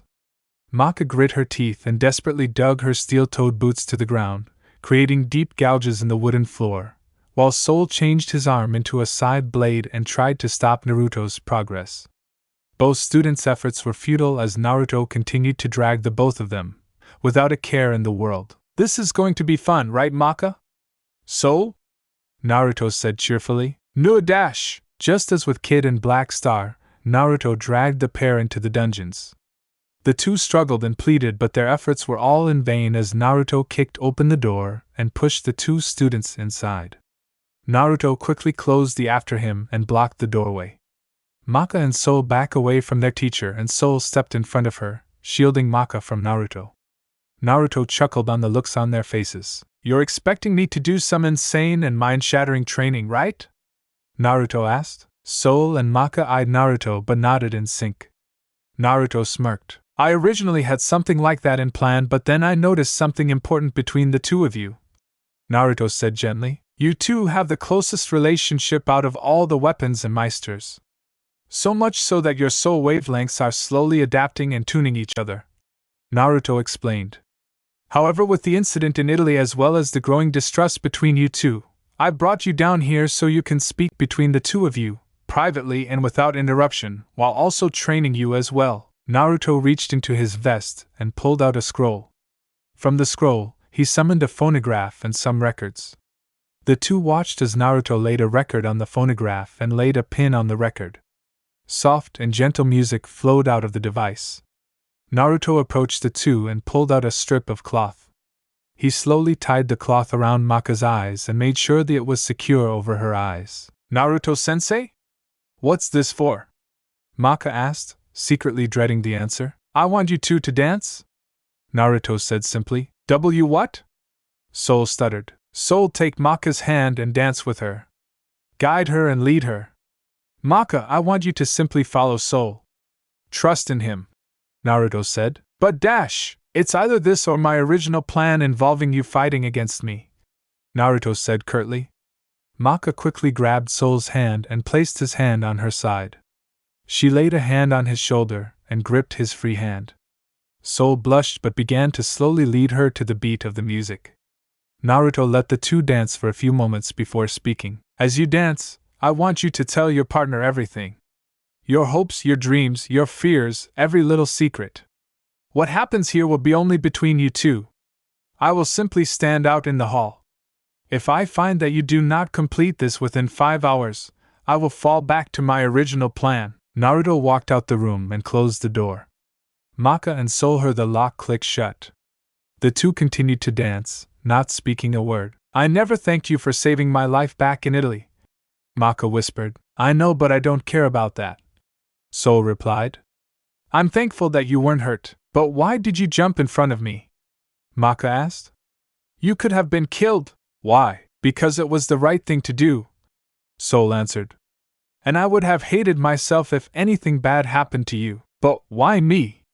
Maka asked. You are stubborn, violent, cranky, short-tempered, average-looking, prideful, and have fat ankles, Soul listed.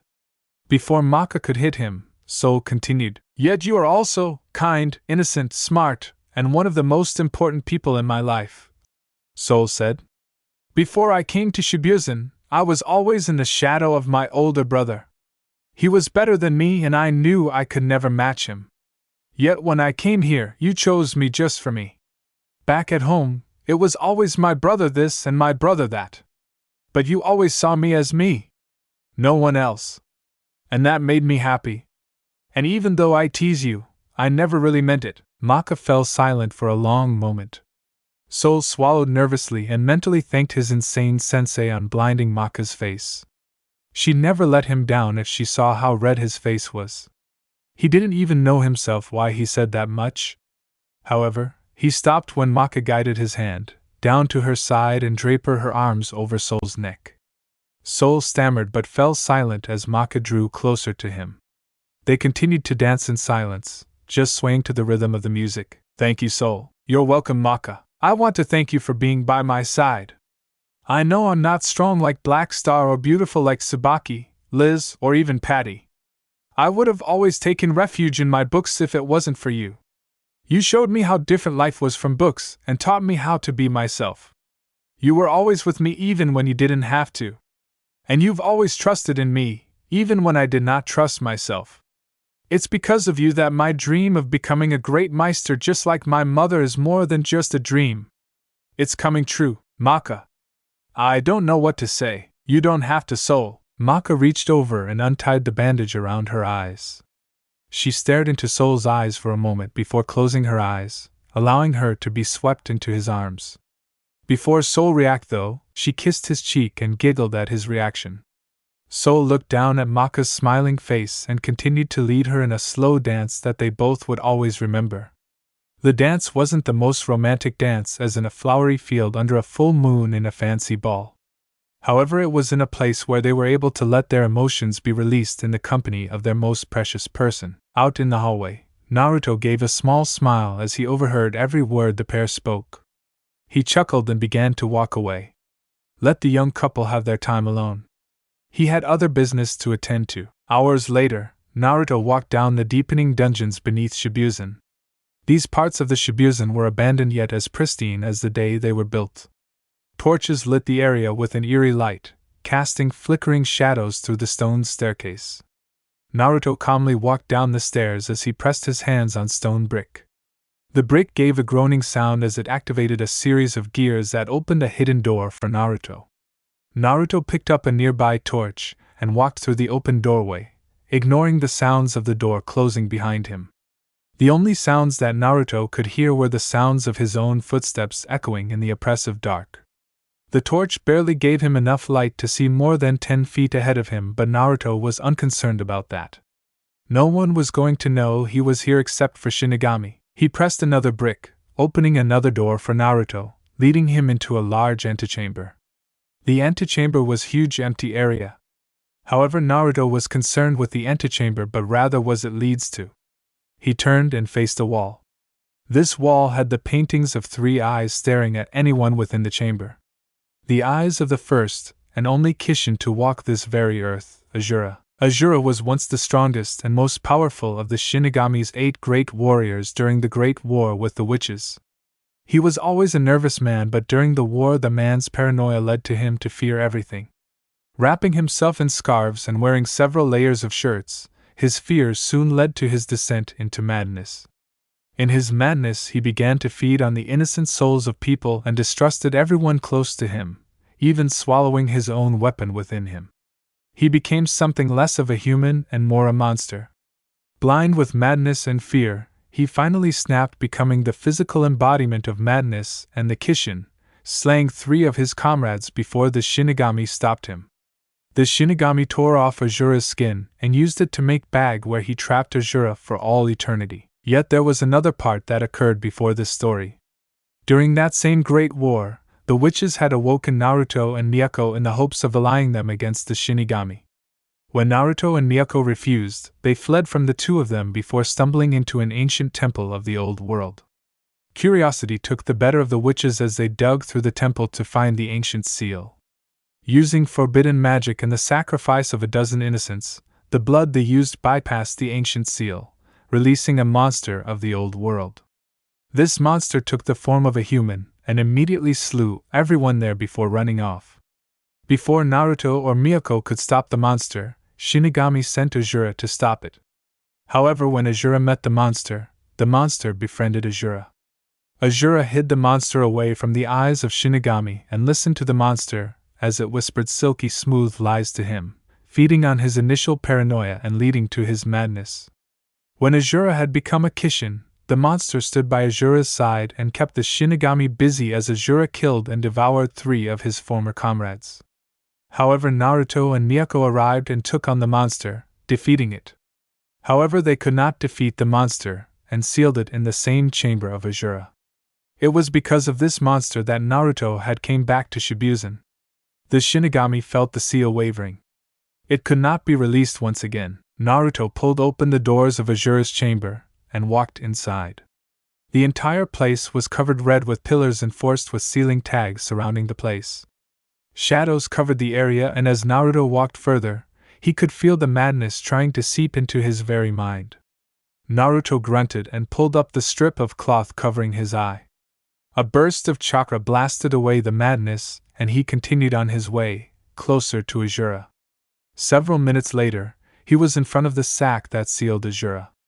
Naruto glared at the sack as flashbacks of that fateful day came back to him.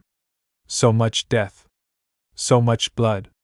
So much chaos. He shook his head and continued past the sack to the large warped pillar that stood behind the sack. He made several hand seals before placing his palm on the pillar. The pillar opened to reveal another set of stairs going deeper, under Azura's chamber. Naruto descended down the staircase as it led to a lead door covered in seals. Naruto pulled open the 2 doors and walked inside a large chamber. The chamber was completely spherical with a pillar in the middle. Around the pillar was a green energy shield that sealed the monster inside, supported by a multitude of self-charging seals that prevented the monster's influence from reaching the outside world. Within the seal, a person was shackled to the ground by a large crystal encasing its body. Glowing red chains going from 4 directions were anchored to a statue of a dragon, turtle, tiger, and phoenix. Around the outside green energy shield were 5 dragons constantly moving, each one a different element. Naruto made a hand seal and it created a chakra platform for him to stand on. He maneuvered the platform towards the energy shield and peered inside. The monster twitched before slowly raising its head to stare at Naruto. Naruto's face expressed no emotion while the monster's face split into a wild, manic smile. "Hello, Naruto-kun. How has the last 1,000 years been treating you?" Naruto gritted his teeth as he stared into the face of the monster that had been responsible for his best friend's death, the destruction of his first wife and family, the killer and betrayer of all of their former comrades. It was this monster that killed his surrogate mother, as well as everyone in Konoha. It was this same monster that took his worst enemy's eyes from his corpse and combined them to create a bastardized version of the Jubi's eye. It was this monster that used the eye's power to create an eternal genjutsu that rewrote the world in what is deemed fit, killing everyone that Naruto had ever loved. Naruto gritted his teeth as he resisted the temptation of releasing all of the seals just so that he could rip the monster's face and tear it into pieces. Even after 1,000 years, Naruto could feel the anger and hate that he buried deep in his heart rise up again, screaming at him to abandon all of his morals and just kill the monster and put an end to it. Naruto swallowed hard and shoved back those feelings, knowing that the monster was a former shadow of itself, and soon those seals would eat away the very existence of the monster, not even leaving a molecule behind. It was during these final 100 years that the crucial part of the seal must hold as it begins to destroy the monster's very soul, finally killing it. Naruto swallowed hard and glared at the monster. The monster laughed wickedly as it stared back, one eye completely gouged out while the other eye shone with evil glee. Hello, Sakura. Several days after Naruto's training sessions, Kid and Black Star were back to normal. However, both of them still had scars of their recent training with Naruto, as Kid would flinch severely when he saw the number 4 while Black Star would shiver whenever he saw Naruto. Even with their new quirks, the training of Naruto had done its work, as Kid was no longer so easily distracted in fights, while the insane training Black Star had undergone had improved his combat abilities nearly twofold and had faster reflexes than anyone in the class. The effects of the training between Soul and Maka wasn't so pronounced, but almost everyone could sense it. The pair's wavelengths have almost synchronized, and with this synchronization came an exponential increase in their power as well as the sensitivity of Maka's already powerful soul perception. Yet, while the increase of power and perception was prominent, nearly everyone noticed closeness between the two and the small acts of affection between the two, despite Soul's and Maka's attempts of hiding it. Holding hands, small notes, and knowing glances were passed, much to Miyako's delight. More than once, Miyako had to suppress a squeal of delight when she spotted the young couple. It was so cute how they tried to hide when it was obvious to all except, ironically, Spirit. And class, I hope you remember that tomorrow is the big final. Don't forget that the test includes practicals as well. If you have any concerns, please come to me or Naruto after class, Miyako said. Good luck, students. Remember to get a good night's sleep. Out in the hallway, Stein turned a corner to see Spirit posing and moving his arms as if he was pushing something while making odd noises with his mouth. Shakakakakabubub dash. What are you doing, senpai? Stein asked. Spirit looked up surprised. Oh, Stein. I'm just sending good luck aura to Maka so she'll do well on her test tomorrow. Ah. Carry on. Yash. Huhu. Maka. Stein walked several steps forward but stopped when he heard strange sounds coming from the corner. Stein raised an eyebrow and turned the corner to see shirtless Naruto wearing a grass skirt in a horse stance while holding an lit incense stick in one hand and waving an ostrich feather in the other. His torso was covered with odd symbols painted on his skin in mud and was also emitting strange words from his mouth. Stein paused before stepping forward. What are you doing, Naruto-san? Naruto turned up to look at Stein in obvious disbelief. Can't you see, Stein? I'm sending out bad luck aura to Spirit so that his aura won't be able to influence Maka. It wouldn't be fair for one student to have an unfair advantage. Stein opened and closed his mouth several times before nodding. Of course, we want every student to have a fair opportunity, Stein said. Carry on. OSU. Habakakakakakaka. Watcha. Stein walked away from Naruto, shaking his head. And they call me insane, so Maka, does Soul continuing having those strange dreams of his? Maka nodded. Hi, Medusa-sensei. He's bit losing sleep over it, and I've woken up several times to see him sitting in a chair beside my bedside, Maka replied. Is there anything you can do about it? Medusa smiled at Maka and nodded. Yes, there is, Maka-chan. I've developed some sleeping pills that contain some unusual herbs. This will probably help him. She pulled out a bag of pills and handed them to Maka. Make sure he takes 2 of these every day. Hopefully it'll soothe his nightmares, Maka smiled. Thank you, Medusa-sensei. She took the bag of pills and exited the infirmary. Medusa chuckled inwardly at the unwitting girl as she happily ran down the hallway. Those pills were custom-made so as to accelerate the advancement of the black blood that was injected into your partner. I could feel it begin to resonate in you as well, little girl, Medusa thought. She stood up from her desk and began to search the student files. However, her eyes widened when she couldn't find Maka's file. Looking for this, Medusa turned around to see Stein holding the file. He casually dropped in on her desk. Oh! Stein! I didn't see you there. You shouldn't sneak up on people, Medusa said in false surprise. Stein grinned and sat in the office chair. Ah, sorry. Maka Alburn and Soul Evans. Are they really that interesting? Stein asked. Not really, but they are my students. It is my duty as a school nurse. Stein shrugged and pulled out a prescription slip. What's this? I took this from Maka. I don't recognize this drug. Does this man know? Medusa wondered before turning to Stein with a false smile. It's an herbal remedy I picked up. It's to relieve anxiety by releasing a chemical compound in the blood similar to endorphin, Medusa answered. Stein grinned. Oh? Curious. Is it strange that a nurse like me would be fascinated with herbal remedies?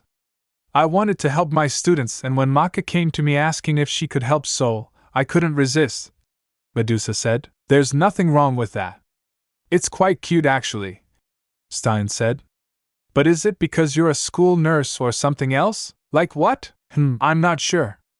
A witch?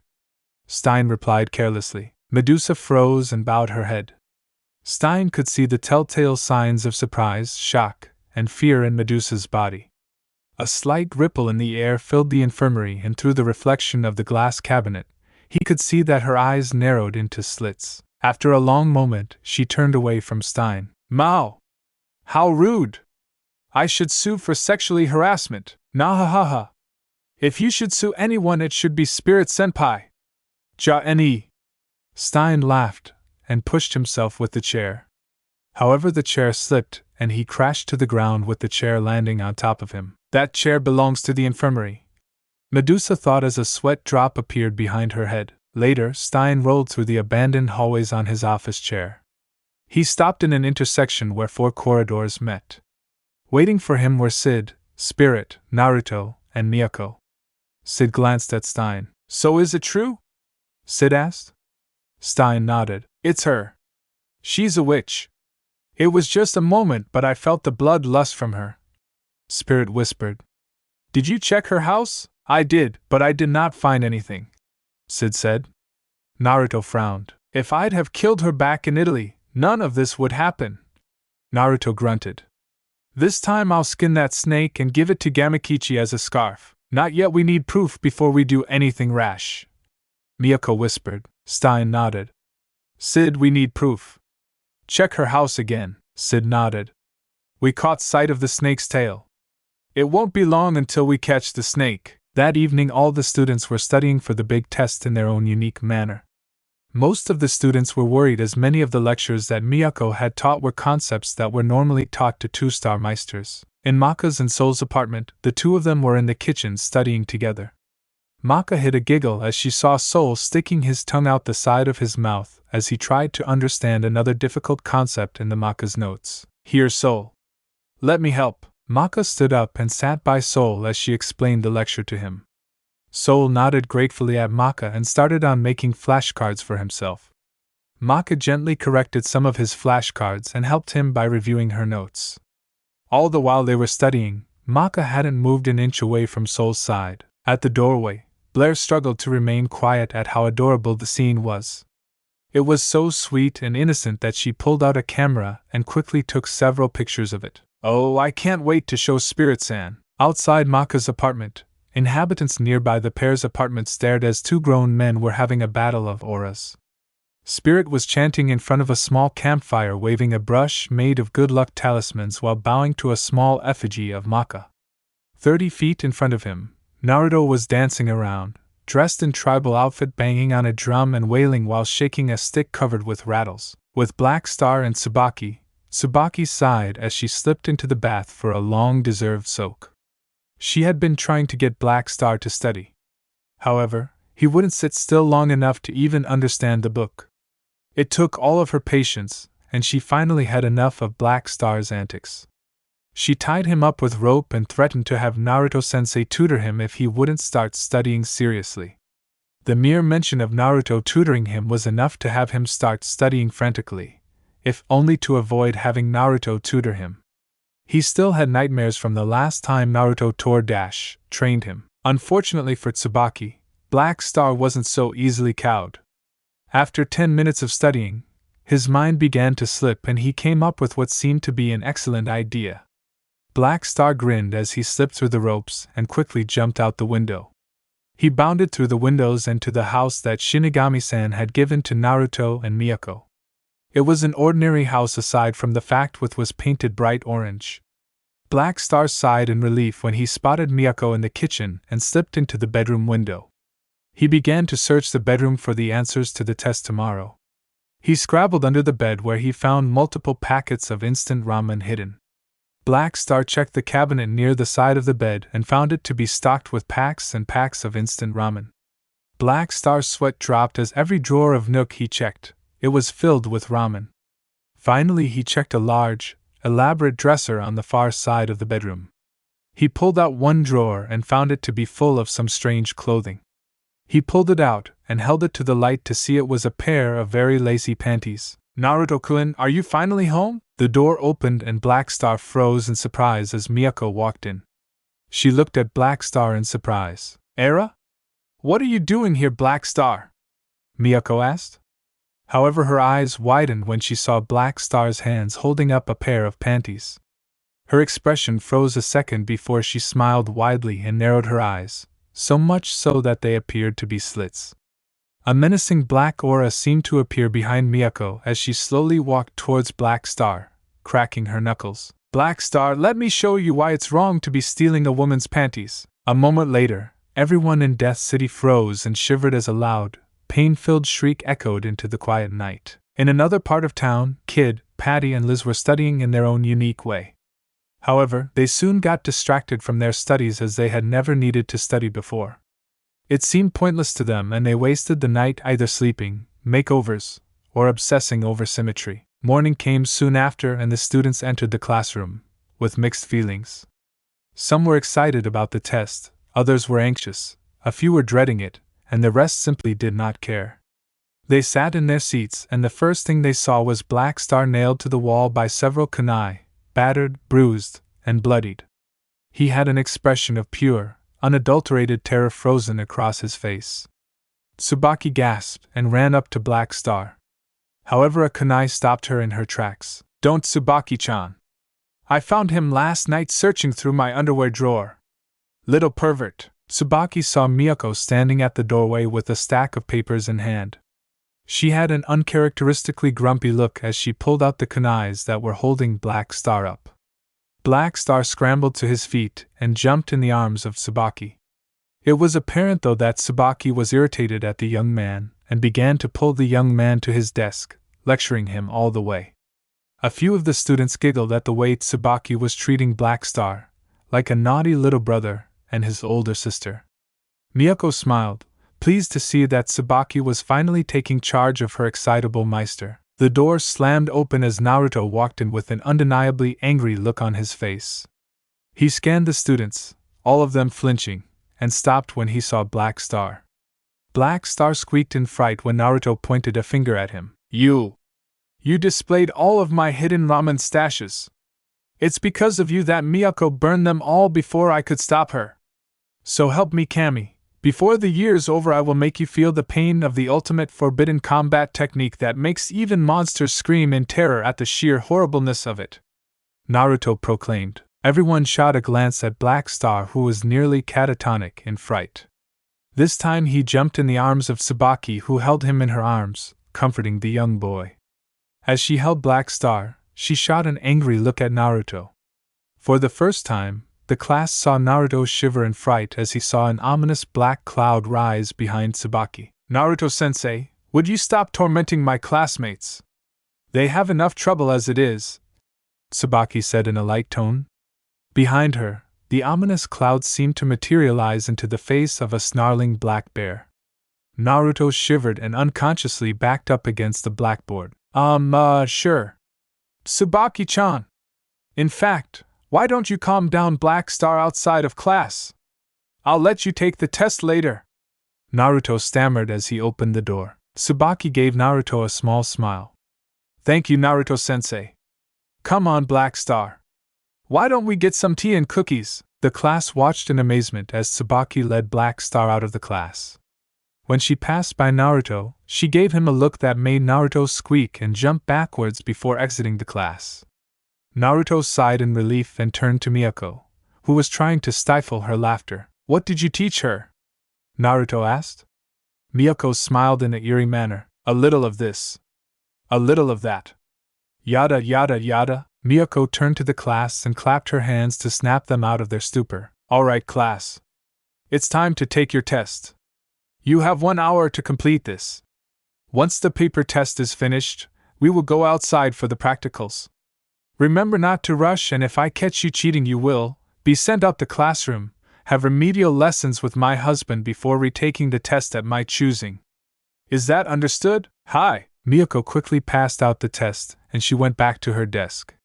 She pulled out a time and set it for 1 hour. She pulled out a book and began reading while Naruto pulled out an MP3 and started listening to it. The test period was rather mundane as most of the students simply took the test. However, Naruto grinned as he examined the antics of Kid, Liz, and Patty. Patty was merrily drawing with crayons while Liz was transfixed at the one strand of hair growing from the bald student in front of her. Kid's OCD was flaring up as he wrote and rewrote the K in his name. He began to weep and he accidentally rubbed the eraser against the page so hard that the paper ripped.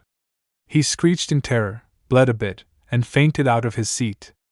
Naruto palmed his face and sighed. I thought we got rid of that. Well, back to the drawing board. Nearby, Soul scratched his head as he went over a particularly tricky problem. He stuffed his hand in his pocket and felt a note in his pocket. He pulled the note out and unfolded it. A small amulet came out of the note. Soul glanced at the amulet before looking at the note. Soul, good luck on the test. I know you'll do well. Trust in yourself. Love, Maka. Soul grinned widely and glanced at the test question again before answering it. Thanks, Maka. As the last minutes of the test passed, students quickly filled in the blanks, put the closing statements on their essays, and turned them over just before the bell rang. Brrrring! Victory! Liz screamed as she plucked the offending hair from Oxford's head. Victory! Patty screamed as she broke the neck of the paper giraffe. Hours later, the students glanced at the results posted on the door. Maka nervously turned around before she saw Soul standing beside her. Soul gave her a reassuring smile and gently turned her around. She closed her eyes for a long moment before she scanned the names. At the top of the list was her name, showing that she had a perfect score. Maka smiled in happiness. She was one step closer to becoming a great Meister just like her mother. Soul chuckled and laid a hand on Maka's shoulder. Why we get some cake in celebration? My treat, Soul said. Maka smiled happily and grabbed Soul's hand. Soul grunted as he was tugged behind Maka. Hurry, Soul! I don't want them to run out of vanilla cream! As Miyako stored the test in the desk, she noticed her husband was unusually silent. She looked around and saw him sitting on the windowsill of an open window, one leg dangling out the window. On his face was an uncharacteristically serious expression as he stared out in the open.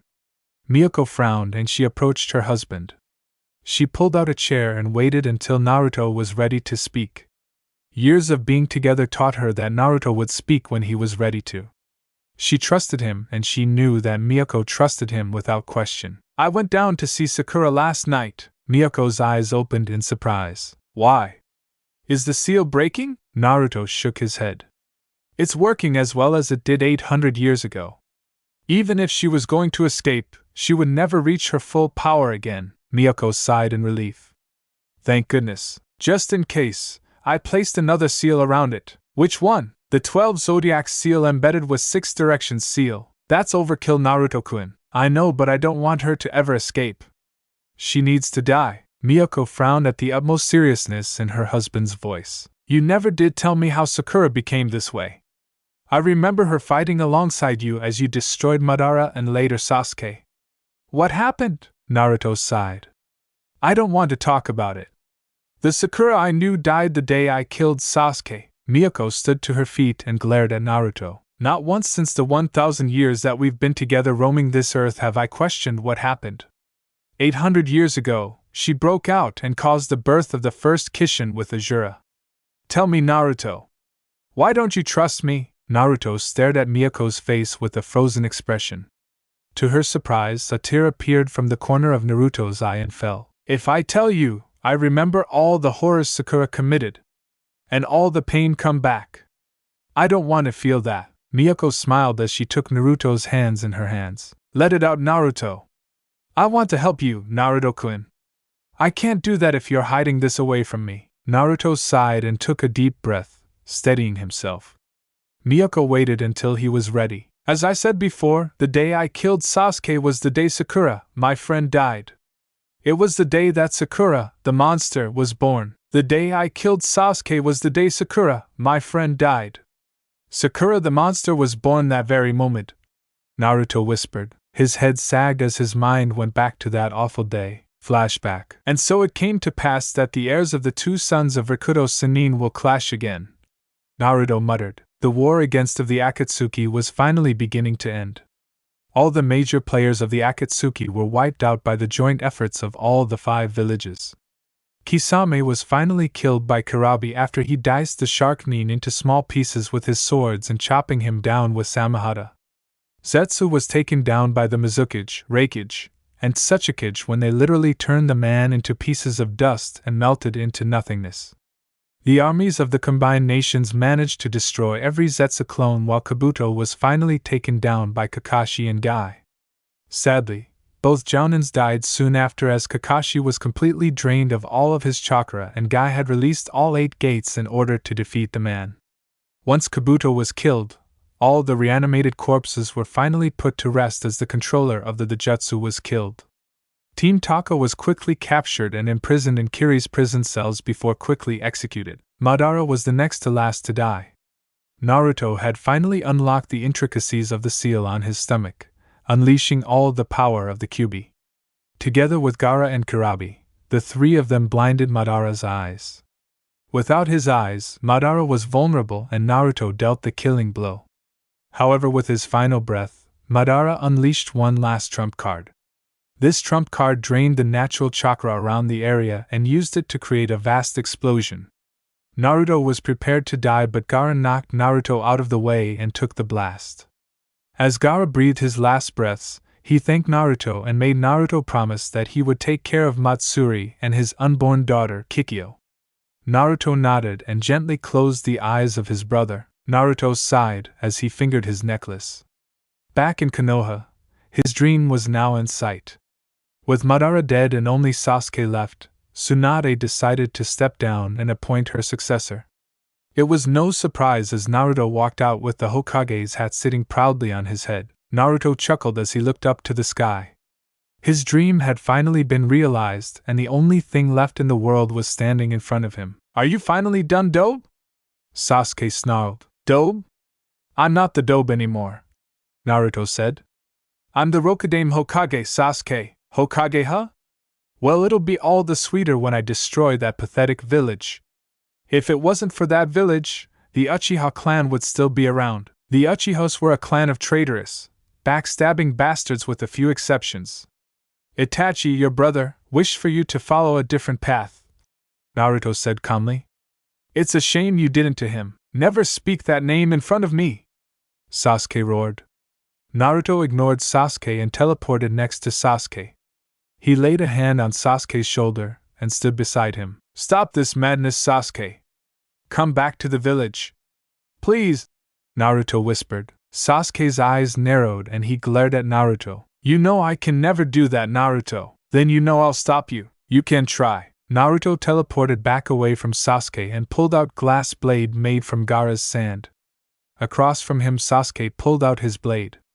Their blades glowed as lightning and wind chakra flowed through the blades as both shinobis waited for the first move. A small breeze whipped around and a leaf flew in between the two ninjas. Clang! The 2 blades clashed, sending 2 shockwaves.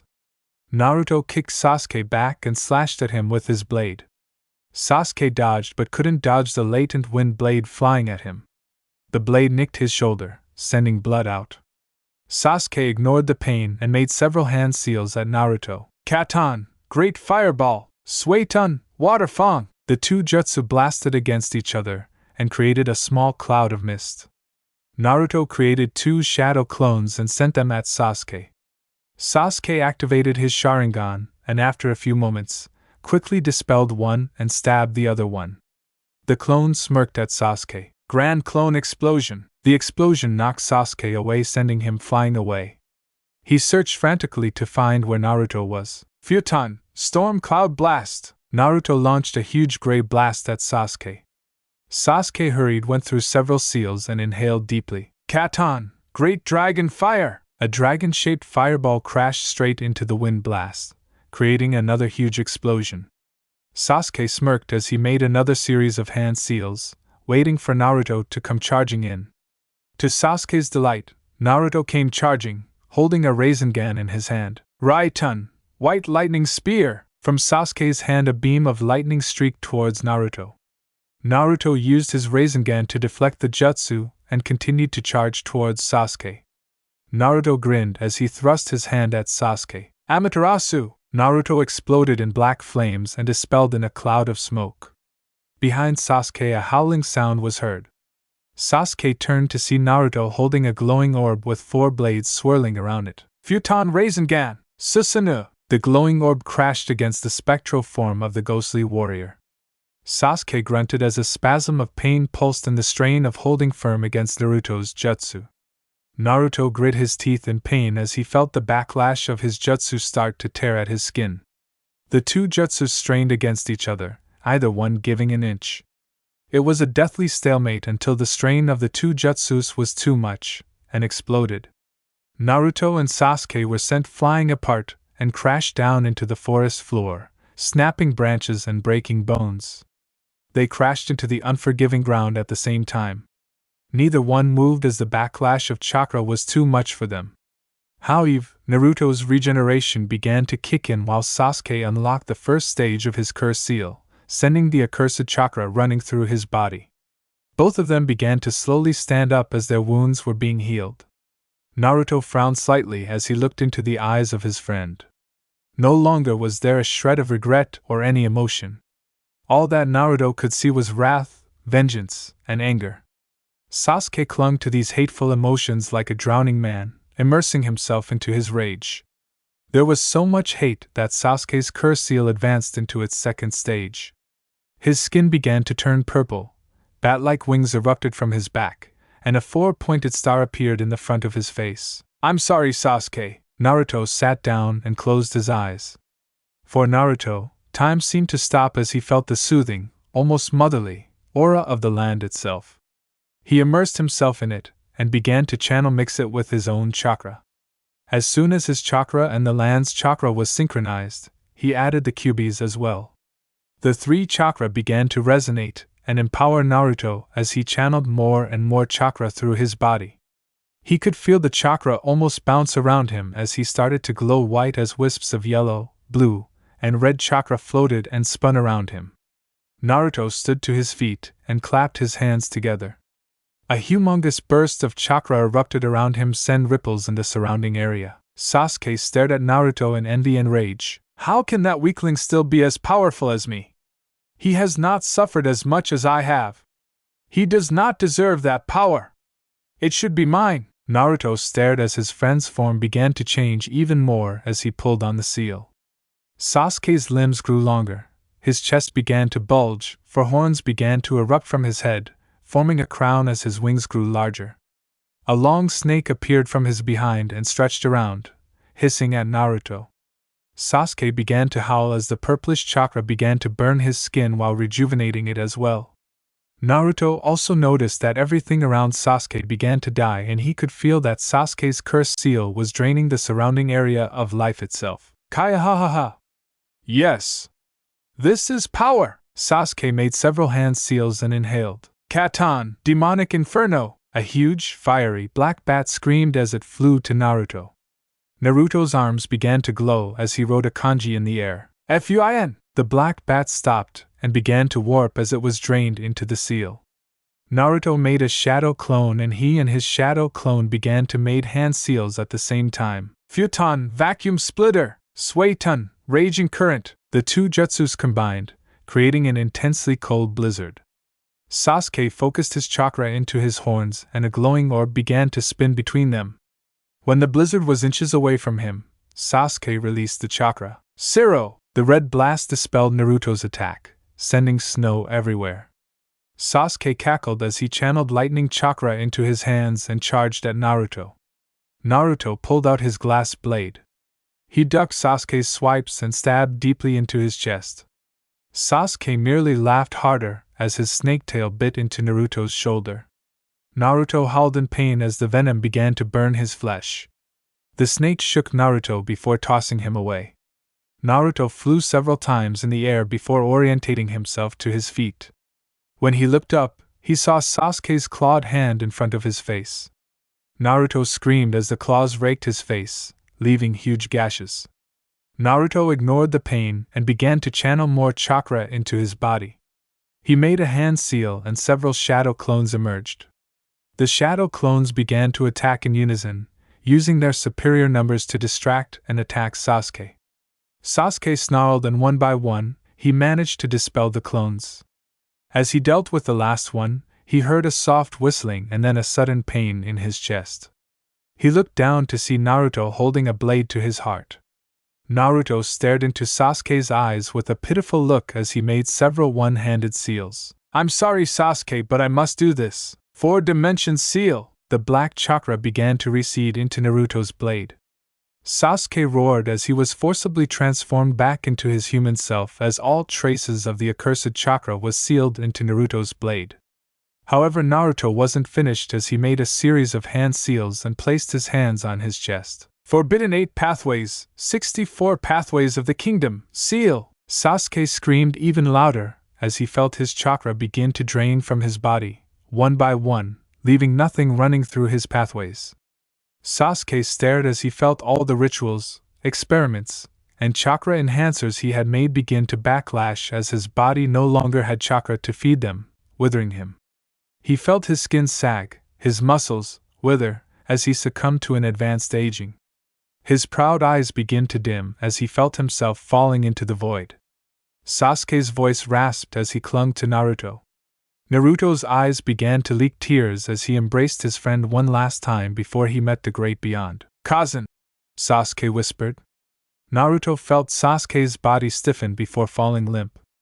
Naruto looked down to see the withered form of Sasuke lying against him. However, he could not help but smile as he saw the Sasuke's face, finally free from his madness and hate. Naruto lifted the body of his friend and began his long trek back to Konoha. Sasuke may have been a murderer, a demon, and a traitor, but he was one friend that Naruto would never forget. 15 years later, "Hokage-sama, did we really have to employ all the ANBU for this?" Naruto glared and hissed at the ANBU. "Silence! It is my duty as a father to watch my daughter's first date.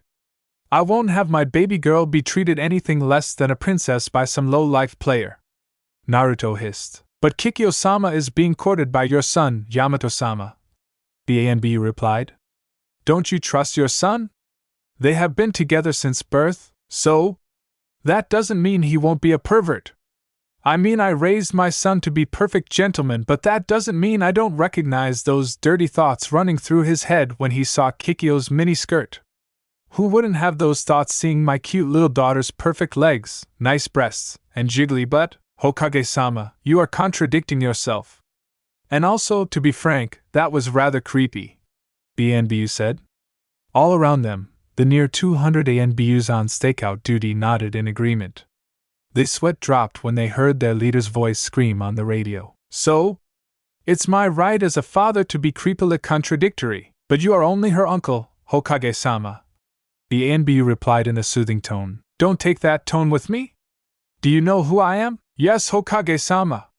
"Of course we do," the ANBU said quickly, not wanting to listen to his leader's introduction.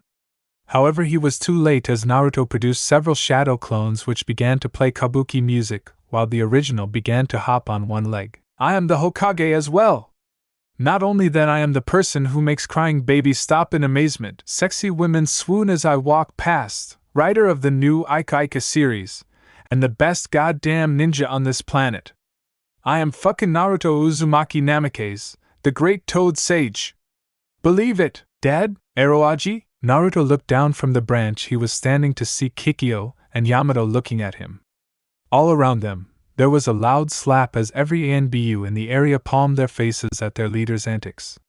Naruto jumped down and immediately began rolling on the ground, crying, "Yuwa! Gaara! Your niece is so hurtful! Not even respecting her loving uncle who has spoiled her since she came out of your wife's slimy V-dash! Don't you even finish that statement, Eroji!" Kikyo screamed as she stomped on her uncle's body. The Hokage's shrieks of pain only set off another round of face bombs by the ANBU. Yamato's sweat dropped and gently pulled Kikyo away from his father before she beat him to death. Come now, Kikyo-chan, I'm sure Shikyu didn't mean it. You know how he is, Yamato said softly. Let go of me, Yamato-kun. I'll make sure Aroaji regrets it. Yamato sighed as he lifted Kikyo off of her feet. However, with her struggling, his hand slipped and he groped her breast. Kikyo froze in shock while Yamato turned deep red and set her down. He looked down and blushed bright red as he tapped his fingers together. I am as sorry, Kikyo-chan. It was Oenloa why a mistake. Yamato stuttered out. Kikyo only frowned slightly, but before she could say anything, Naruto pointed at his son dramatically. Ha! You see, Umbu. Arrest the molester. Did I not predict it? He cannot control his raging hormones. Kikyo glared at her uncle as not only was he accusing her boyfriend and his son of a ridiculous charge over a simple accident, but he unconsciously made a clone and said clone was writing furiously while giggling perversely. Kikyo snatched the notebook out of the clone's hands and began to reading it aloud. And as Gentle Dragon began to carry sweet, innocent flower away from the battlefield, his hand slowly snaked inside her kimono. She moaned as his fingers began to grope her womanly treasures, massaging them and pinching them. Kikyo read. She glared at her uncle, who was scratching the back of his head with a sheepish glare. What kind of pervert are you? I'm no pervert, Naruto said indignantly. I'm a super pervert. Naruto cackled at his niece's astonished face and turned to his son. And you, mother, believe or not, was about as perverted as me. Even more so in some cases. Why, I remember one Halloween party she dash. Yamato couldn't take it anymore and he fainted. Kikyo hurried to her boyfriend's side and cradled his head against her chest while glaring at her uncle. Could you please go away before I tell Auntie that you disturbed another of our dates? Naruto blanched and groveled at his niece's feet. Please don't tell Auntie. I'll treat you to 15 bowls at Ichiraku. Naruto pleaded. Not everyone is persuaded by ramen, Aroaji, but that was the best offer I could think of. Kikyo glared in exasperation at her uncle. Listen, Aroaji, Yamato-kun and I have been dating for 3 years and dash dot. 3 years? Yes, 3 years. This is the only time we've gone to Ichiraku for an official date. Anyway, he's the sweetest, kindest boy I've ever met, and if I want to continue dating him, you can't stop me. Naruto swelled to his full height and glared down at Kikyo. I forbid it as your uncle and my son's father. I won't allow incest. We're not even related.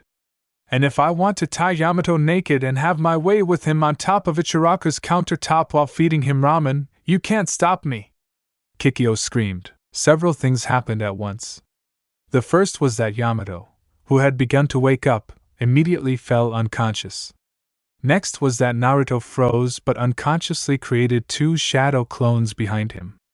One began to scream at the top of his lungs in outrage while the other was giggling perversely as his hands flew across the notebook pages, frantically writing the kinky scene. The last was that the perverted clone began to read his story and ANBU agents soon dropped like flies as they bled into unconsciousness. However, before Naruto could react, a hawk appeared and landed on Naruto's shoulder. Naruto snapped out of his stupor and removed the scroll on the hawk's back. His eyes narrowed immediately and he turned to Kikyo. Take Yamato and yourself back home at once. A giant monster has just destroyed the daimyo's mansion and it's on its way here. Naruto said seriously. Hi, Ajisen, Kikyo said. She picked Yamato up and carried him away. Naruto watched as his 2 children leave before making hand seal and disappeared in a swirl of smoke. He reappeared on the Konoha wall top. The shinobis immediately snapped to attention and saluted Naruto. Hokage-sama! Signaled the alarm. Alert all shinobis now! Hi! Within seconds the great drums around Konoha thundered as gongs rang, signaling all the shinobis that danger was coming. Immediately genins and chunins enacted the evacuation duties of the civilians while the jounins and higher appeared at the Hokage's tower, awaiting the Hokage. Even the Hokage's wife, Hinata Hyuga Namikaze, was waiting for him patiently. The room was filled with hushed whispers about the alarm, but all whisperings were silenced as soon as Naruto entered. He walked behind his desk and turned to face the jonins and special jonins in the room. I sounded the alarm because I have just received word that the Fire Daimyo's palace was destroyed by a large monster. This same monster has now turned its sights to Konoha and is now heading our way. Fortunately, the daimyo and his family escaped uninjured. However, we cannot underestimate this monster, as it could not be stopped by the daimyo's 12 elite guards or the monks in the Fire Temple. Only someone or something S rank or higher could achieve that, Naruto stated. I want the evacuation to be done as soon as possible. At first light, I will take 2/3 of the shinobis to head the monster off before it can reach Konoha. Hopefully we can stop it before it even sees a glimpse of Konoha. What happens if you can't, Hokage-sama? Kiba asked. Then I want the gates to be fortified and the surrounding areas to be laid with as many large-scale traps as possible. Understand? Hi, do we know the nature of the beast? Shino asked. Naruto shook his head. No, we don't. However, I will assume the worst, and it is a tailed beast running amok.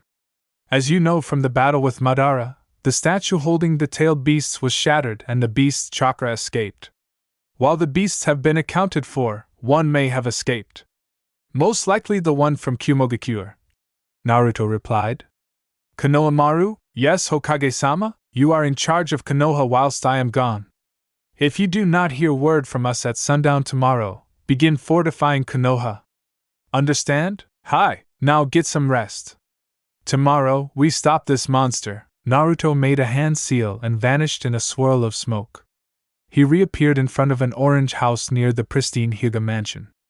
Naruto grinned as he remembered painting that house, and the sight of it constantly irked the clan head, Niji. Naruto opened the door and entered inside to see Hinata waiting for him. Hinata hugged Naruto tightly for several long moments. What's happening, Naruto? A monster is heading our way. Where are Kikyo and Yamato? In their rooms, Naruto-kun. Will we be fine? Of course, Hinata-chan. I'll never let you get hurt. Naruto whispered. I wish Sakura was here, Naruto said sadly. Hinata patted Naruto's back. She left seeing Sasuke's body. As far as I know, she's enjoying a peaceful life running an orphanage in Kiri, Hinata whispered. Don't worry, she can take care of herself. I know, Naruto whispered. I'm going to talk to the children. Hinata smiled and nodded. I'll be waiting for you, Naruto. Naruto nodded and headed towards Yamato's room. He opened the door and his mouth dropped when he saw Yamato and Kikyo making out. Not only that, but Yamato had his shirt off and struggling to remove Kikyo's bra. A soft click was heard as the clip was unsnapped and Kikyo's bra fell to the floor. Gaara! We are now united by blood! I'm so proud of my manly son! Taking the first step into manhood. Kanpai, Shishu, Yaro Ojai. Get the fuck out! How could this happen? Hokage-sama, help! Run! Help us! The next day, Naruto could only stare as he watched the brave men and women who were under him were being slaughtered. Facing him, his opponent was standing on top of a humongous demonic slug. Naruto could see his opponent's shoulders shake in laughter as Naruto watched helplessly his men scream from being melted alive from the acid. How does it feel to watch everything you love be destroyed in front of you? His opponent called. I'll kill you, like you killed Sasuke-kun? Naruto paused. Who are you? The person shook in laughter at Naruto's question. You don't recognize me, Naruto? The figure threw off her cloak to reveal a man of long pink hair. Naruto's eyes widened as he immediately recognized the person standing in front of him. Sakura-chan? So you remember me after all these years, do you? Of course I do. You're one of my precious people, Sakura cackled. And would you hurt me? Like you did Sasuke-kun? I had to, Sakura. He became mad with power. He would have killed everyone in Konoha if I hadn't, Naruto replied. Sakura glared. You promised me you would bring him back to me. And you broke it, Sakura screamed. He was my true love. I never loved you. All I saw you was a tool to get Sasuke-kun back. And you killed him. Now I'll kill you and everything you love. She made several seals and slammed her bleeding palms on the top of the slug's head. Summoning, slug! 3 slugs appeared beside Sakura. The slugs squirmed before vomiting out their contents. Naruto stared in horror as he recognized the sleeping forms of his wife, son, and niece. Wait, too late! Sakura screamed in delight. 3 coffins appeared stood behind Hinata, Yamato, and Kikyo. Ninpu, impure resurrection! No! Naruto screamed in horror as 3 coffins surrounded Hinata, Yamato, and Kikyo. The coffins shuddered and shook before falling away to reveal 3 forms that Naruto immediately recognized. From the 3 coffins, Sasuke, Jiraiya, and Tsunade appeared. All of them stared at Naruto with blank eyes. You bitch! What have you done? Naruto hissed, his body shaking in anger and grief. I'm going to make your life hell, Naruto-kun, but first ... Naruto felt a needle pierce his skin. He turned around to see Sakura injecting a large needle into his neck. He stared in shock and saw that the Sakura he had been talking to vanished in a swirl of smoke. Shadow clone! No wonder you use it, Sakura whispered. Naruto stumbled as he felt oddly drained. What did you do to me? The potion I injected into you is made with a concentrated essence of a bean called Demon Seed, the only poison in the world strong enough to resist yokai. I have mixed it with a solution that blocks your chakra from you while also paralyzing your limbs. Now watch as I destroy your precious village, Sakura whispered. Now Jiraiya, Sasuke, Tsunade, punish dear Naruto-kun. And Jiraiya made sure Naruto is unable to his chakra ever again. Tsunade and Sasuke charged at Naruto. Naruto fended them off as best as he could. However, without his chakra and his regeneration was busy repairing the damage done by the poison, he was a regular person. It wasn't long until Tsunade and Sasuke subdued him. As he was slugged by another punch, he noticed that Sasuke was blind in one eye. Still, his focus was changed as Jiraiya approached him with a glowing hand. FUIN! 8 trigram seal! Naruto coughed blood as he felt all access of his chakra vanish as if there was a giant wall blocking his access. Bring him to me, Sakura ordered. Sasuke threw Naruto over his shoulder and jumped in the air. He landed lightly beside Sakura and threw Naruto at her feet. Sakura giggled as she knelt down to Naruto's height. How far has the mighty fallen? How does it feel to be a mortal of mighty Jinchuriki? How does it feel to be a simple human, oh mighty Hokage? Sakura simpered. She ground her foot against Naruto's cheek. I can't wait to reach Konoha. Tsunade, Jiraiya, get up here. Katsuya, move it, you lazy slug! Naruto stared in shock. This was Katsuya? What the hell did you do to her? Oh, feeling sorry for a slug now? How sweet, Sakura taunted. I made some modifications to her. Now she's my personal chakra storage, spits acid, and I can slip inside of her whenever I want. However, the modification made her lose her mind. Whatever suits me. You're a monster, Kaya ha ha ha. It's funny how I was the only normal one out of the 3 of us. Now look at me. I am more powerful than you or Sasuke. I will change this world to my own vision. Is that your plan? To change the world? Naruto asked. He laughed weakly at the absurd idea. That's impossible. Oh really? Sakura pulled away a lock of her hair to reveal an eye patch. She slowly raised it to reveal an eye that froze Naruto's blood. The eye that stared back was the Getsugan, eye of the Jubi. A combination of the Mangekyo Sharingan and the Rinnegan. There were 9 tomos surrounding the pupil while a 6-pointed star formed the pupil. With this eye, I will activate the one jutsu that is all-powerful. The creation and destruction jutsu. One that is able to change the reality permanently. There is no such ninjutsu, Naruto whispered. Sakura smiled. Amenamina Kanushi is its name, and you will see its power. Even if you know how, the amount of chakra needed would be far beyond your reach. Really? Sakura whispered. She made several hand seals and slammed it on the slug. Behind Naruto, the back of the slug rippled before moving away to display the inside of the slug. You monstrous bitch, Naruto whispered. Inside were rows upon rows of sleeping children. Each one of them were connected to wires and tubes. The tubes glowed blue as they drained the chakra from the sleeping children. The chakra led to the wooden statue that imprisoned the bijus. Naruto's eyes widened as he noticed 8 of the eyes were open. Magnificent, isn't it? As you already know, every human produces chakra. However, the amount of chakra used in a person's lifetime is enormous, even for the average person. This mechanism I have made drains that chakra for my own personal use. I now have even more chakra than the bijus themselves. With this and all the bijus I have enough power to be a goddess. And I shall use all of it to change the world to my vision. Sakura whispered. Now sleep. A fist slammed into Naruto's face, causing him to black out. After a while, Naruto awoke to see himself tied up.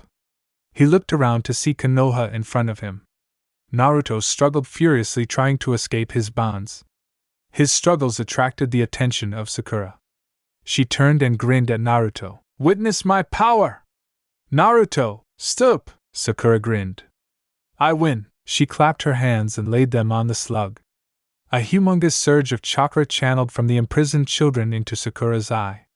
The tomos spun rapidly and an unearthly ghostly chakra began to surround Konoha. Before Naruto's eyes, Konoha began to flicker in and out of existence. However, a green chakra barrier erupted around Konoha and began to fight against Sakura's jutsu. Naruto narrowed his eyes and saw that Konohamaru was on the wall top, glowing with chakra. Konohamaru roared as he struggled to keep the chakra barrier around Konoha. I will die defending this village, as my ancestors have done before me, Konohamaru thought. Naruto and I, watch me! Naruto began to shake violently. Konohamaru, he closed his eyes and entered his mindscape. He faced the deathly visage of the Kyuubi without fear as he stepped towards the gate. Oi fox, get your ass out here! The Kyuubi rumbled as it stared at Naruto with baleful eyes. What brat? What is it you want? I'll make you a deal. I free you. You save Konoha and kill that pink-haired bitch. Got it? Interesting. And if you die, I don't give a damn. Make sure you tear that bitch to pieces and leave Konoha alone. Do you understand, you fucking fox? Naruto roared. The Kyuubi roared. You have my word, boy.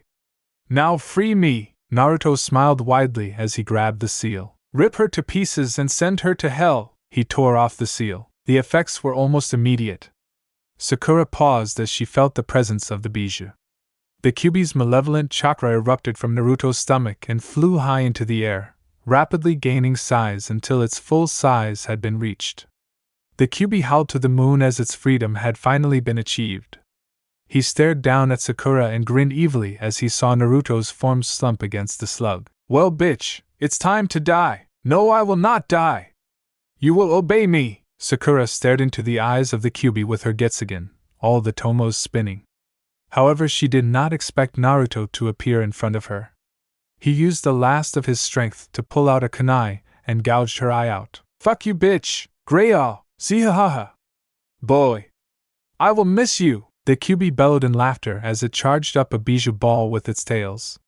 The massive sphere of energy soon reached critical mass, and the Kyuubi swallowed the ball. He then pointed his maw at Sakura and Naruto, who continued to stab the eye, despite his fading strength. From the Kyuubi's maw, a huge beam of enemy flew out and fired it at Sakura and Naruto. Sakura screamed as she was incinerated by the blast. Naruto, however, felt no pain as the blast hit him, yet fate had other plans for him. The gouged-out eyeball glowed in the presence of the biju's chakra and attached itself to Naruto's eye. The eye glowed and Naruto faded out of existence. Sakura, however, was not so lucky, and the blast incinerated her. The Kyuubi chuckled as he examined his work. The only thing that remained of the giant slug was the accused statue that held his brethren. The Kyuubi smiled and stepped towards the statue. Soon, my brothers and sisters, the Kyuubi whispered. After I destroy that village, are you going back on our deal, Kyuubi? The Kyuubi turned to see Naruto standing before him, holding a scroll. But how? Naruto smiled and opened his left eye. Punishment, Kyuubi! Fuin! The Kyuubi roared as he felt himself sealed into the wooden statue. Naruto's eyes widened as he saw the statue open its maw once the 9 eyes were opened. From the maw, a ghostly figure emerged. The figure pointed up at the moon and with a huge crack, a huge part of the moon shattered. Pieces flew everywhere, leaving a crescent moon. From the destruction, a pillar of light appeared and hit the figure. Naruto shielded his eyes and waited until the light faded to see a young, white-haired woman on the ground. Naruto approached the woman and knelt down beside her. She reached out and touched his seal. A spark appeared and the seal vanished. However, a kanji for moon appeared on his hand while the kanji for sun appeared on the young woman's hand. What did you do? Why did I survive? Naruto whispered to the woman. He looked back at the village to see that it was still standing.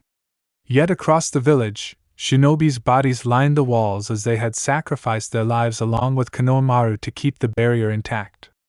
Naruto knelt to the ground and began to cry as all the pain, the sadness, and grief caught up to him. And flashback. That's what happened on that day, Naruto whispered. I carried you away to the first boat away from the elemental countries. I couldn't stand living there anymore. He looked to see Miyako's eyes welling up in tears as she embraced Naruto. Naruto's body racked with grief as the memories of all of those that died caught up with him. All of his friends' children, and the shinobi that died under him. It was all too much. Miyako held Naruto as he continued to weep in the memories of his friends. Even after 1,000 years, the pain was still there. Chapter end. Now watch daily exclusive uncensored lemon stories and mature content, along with NSFW images, featuring harem girls characters from the fics. Access all this and more on my Patreon. Click the link in the description to explore.